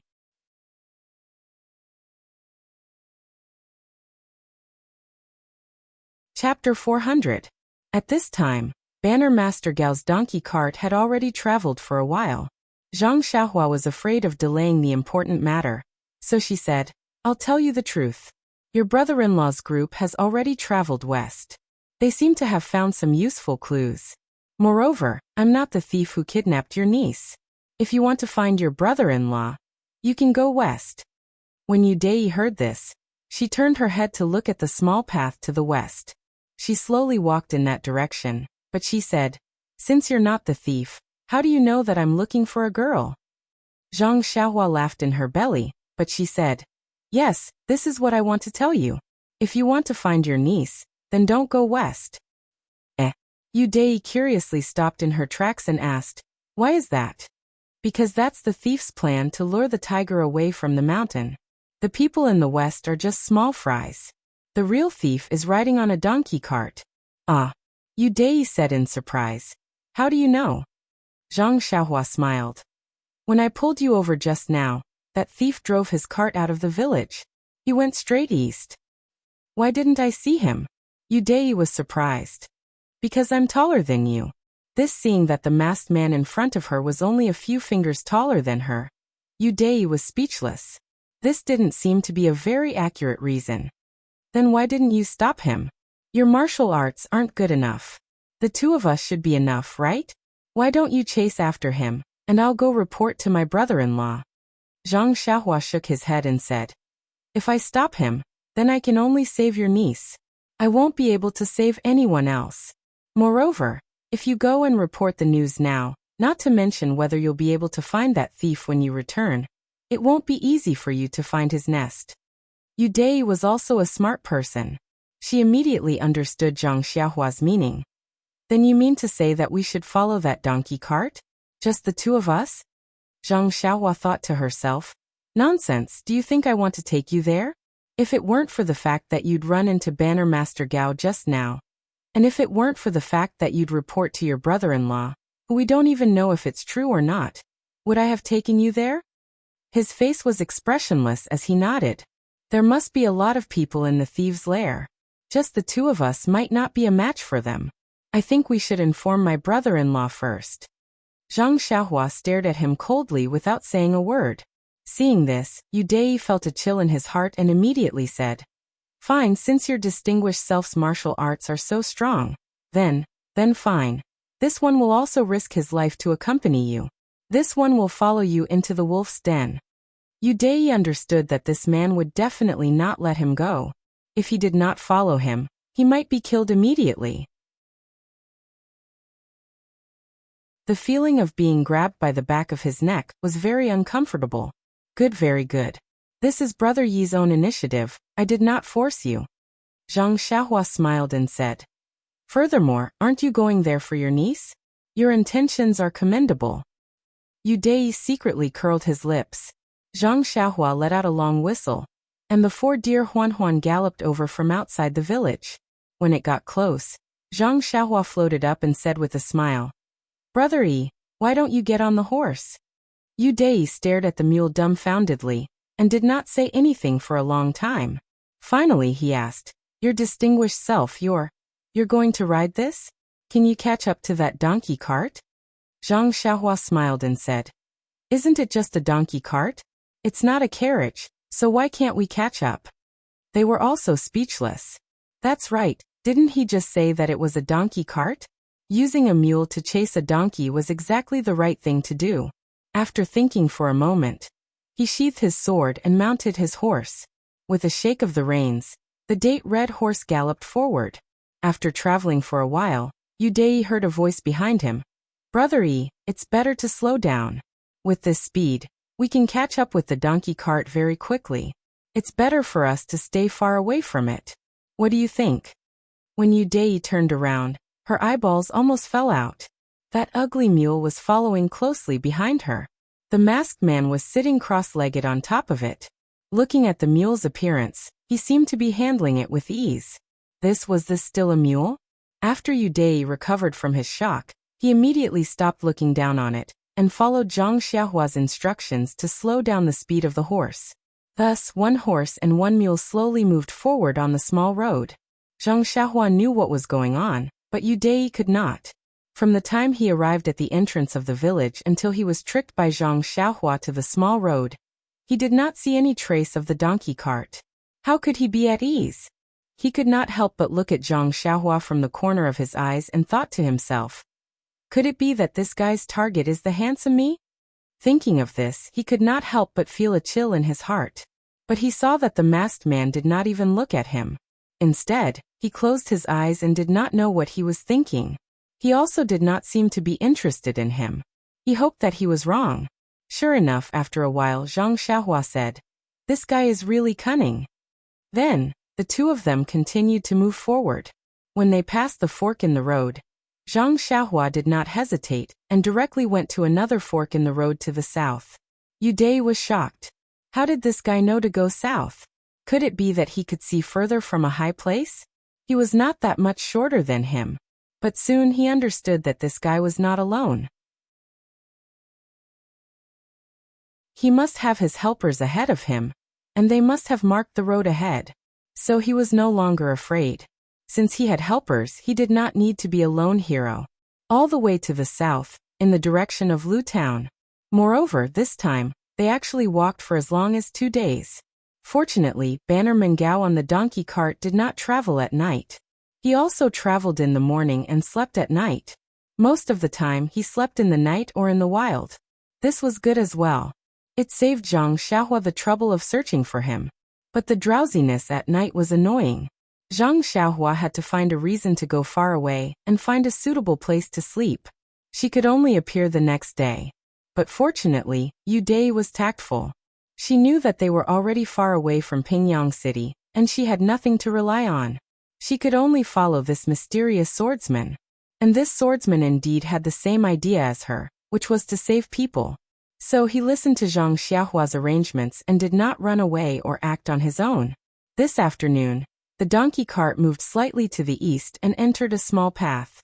The speed of the donkey cart was obviously faster. Zhang Xiaohua was stunned. She immediately used her divine perception to scan ahead. Indeed, there was an extremely quiet village ahead. Zhang Xiaohua was overjoyed. She guessed that this was Bannerman Gao's destination. Zhang Xiaohua said to Yu Dai, "Brother Yi, hurry up. I see that it's already late. I wonder if there's a place to stay ahead?" Yu Dai was stunned. She immediately looked up at the sky and thought to herself, "It's already early. How can it be late? Could it be that this person is talking in his sleep? He seems to be resting with his eyes closed every day. He must be suffering from insomnia at night." But she said, "I'll listen to the swordsman's instructions." Zhang Xiaohua laughed in her heart. She did not reply. She patted Huan's bald head and asked it to speed up. Not long after Bannerman Gao entered the village, the two of them also arrived at a place not far from the village. From afar, They could see the village on the other side of the forest. Zhang Xiaohua smiled and pointed out, "Brother Yi, this small path in the mountain seems to be leading to this village. If I'm not mistaken, the donkey cart must have entered it. Tell me, since it's a small path for people to walk on, do you think that there will be people watching us from the inside?" Yu Dei's heart trembled. She shrunk her neck and said, "Swordsman, can they see us?" "I don't think so. We haven't reached the end of the small path yet. They can't be clairvoyant." Yu Dei listened and let out a long sigh. "That's good. But how are we going to enter the tiger's den? We'll still have to listen to the swordsman's instructions." Zhang Xiaohua looked at the obedient Yu Dei in front of her. He was no longer as arrogant as he was in front of her a few years ago. She turned to look at the village in the distance and said, "This is easy. You can stay here and keep a lookout for me. I'll go and take a look. If there's anything strange or if there's anything, I'll inform you. What do you think?" "Ah, I see." Yu Dei was surprised when he heard that he did not need to be a lone hero. He only needed to stay at the side to keep a lookout. He could not help but have doubts in his heart. This person brought me here from Pingyang City just to keep a lookout for me? This is unbelievable. Could it be that there's a trap? Seeing Yu Dei's hesitation, Zhang Xiaohua said, "Why don't Brother Yi go in by himself? I'll stay here and keep a lookout for you?" Yu Dei smiled bitterly and waved his hand. "Hero, you should go in by yourself. My martial arts skills are limited.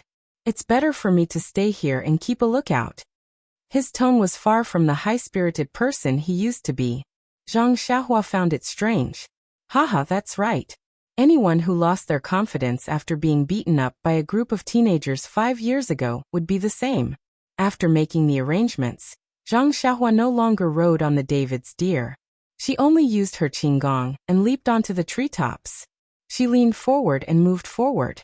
At this moment, Banner Leader Gao had already driven the donkey cart to the innermost part of the village, in front of a huge manor. The manor's gate was tightly shut. Banner Leader Gao did not find it strange. He jumped off the donkey cart and walked to the front of the gate. He held the door knocker and knocked a few times rhythmically. The gate opened with a creaking sound and a burly man poked his head out. When he saw Banner Leader Gao, he frowned and said, "Banner Leader Gao, why are you only here now?" Banner Leader Gao quickly cupped his hands and said, "Steward Qi, I was delayed because of some mundane matters. However, I have brought the goods that the commander needs. I hope that Steward Qi can accommodate me." When Steward Qi heard this, he looked at the donkey cart outside and said with a smile, "Banner Leader Gao is still the best. You have completed the commander's order so early. Come, let's go to the Jiaomen. I will open the gate for Banner Leader Gao." Banner Leader Gao cupped his hands and went down the stairs. He drove the donkey cart to the Jiaomen. At this moment, the Jiaomen was already wide open. There was a projector wall facing the Jiaomen. On the projector wall, a huge tiger with a white forehead and white eyes was staring at the donkey cart that was entering the Jiaomen. "Please vote for me. Thank you."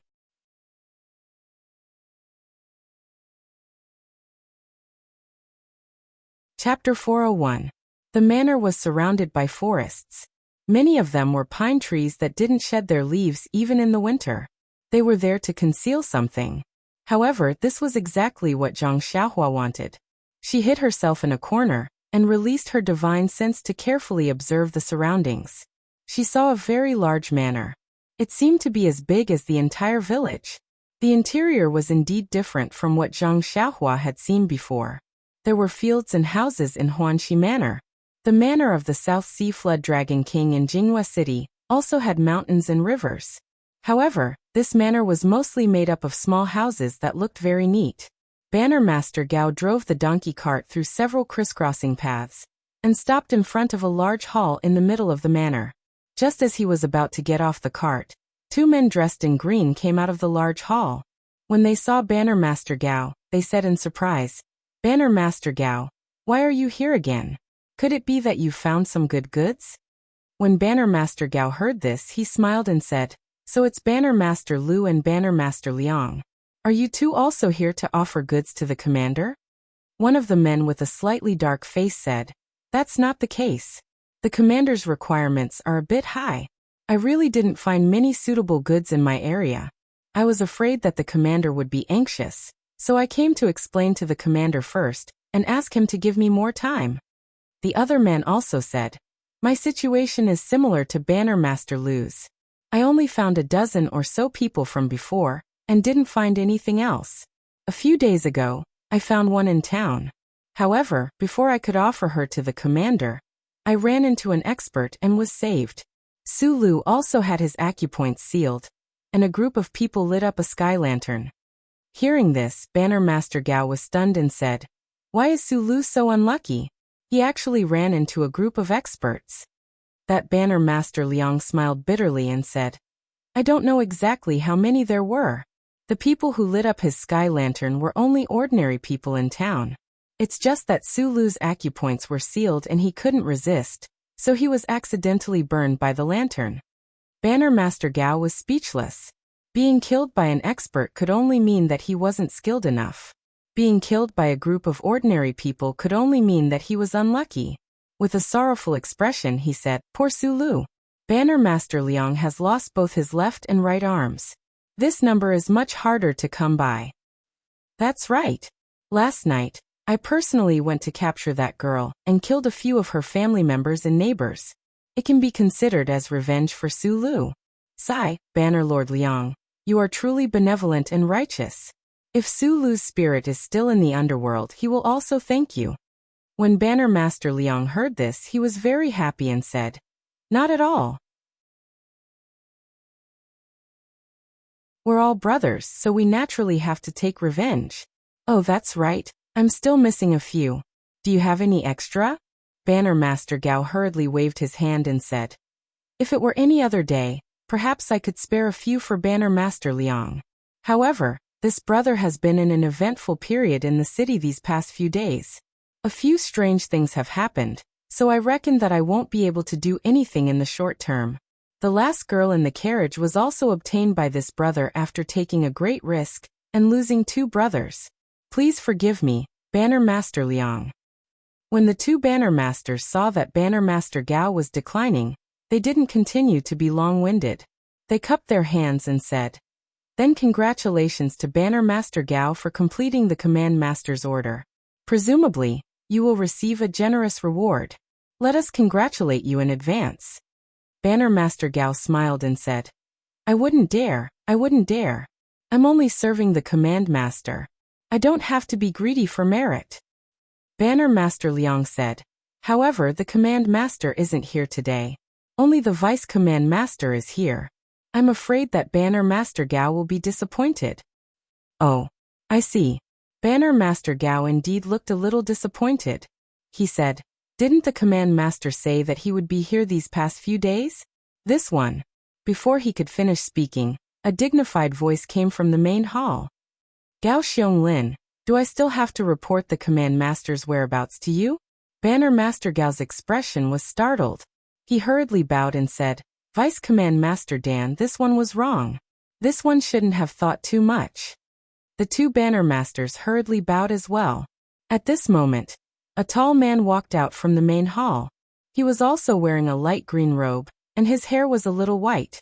This person wore a bronze mask on his face, so his true appearance couldn't be seen. "Why aren't the 2 of you hurrying off to do your business? Can't you see that there aren't many disciples in the manor? They've all gone off to do their business. Why are the 2 of you still standing here chatting?" The masked Vice Command Master Dan said coldly. The 2 Banner Masters didn't dare to tarry. They bowed again and hurriedly left. At this moment, Zhang Xiaohua had already hidden herself in the pine tree. She released her divine sense and saw Vice Command Master Dan standing at the main hall's entrance. Zhang Xiaohua frowned. She tried to use her divine sense to see through the bronze mask to see Vice Command Master Dan's true appearance. However, just as her divine sense was about to envelop Vice Command Master Dan, Vice Command Master Dan seemed to sense it. He suddenly raised his head and looked around in the air. Zhang Xiaohua was greatly alarmed. She hurriedly withdrew her divine sense and thought to herself, could it be that this person can sense divine sense? When Zhang Xiaohua withdrew her divine sense, Vice Command Master Dan also seemed to sense something. He frowned slightly and continued to look around in confusion. After a while, he didn't discover anything.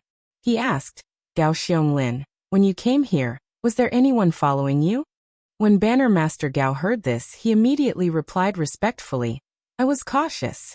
Vice Command Master Dan should know that I took many detours to get here. I didn't even notice anyone following me.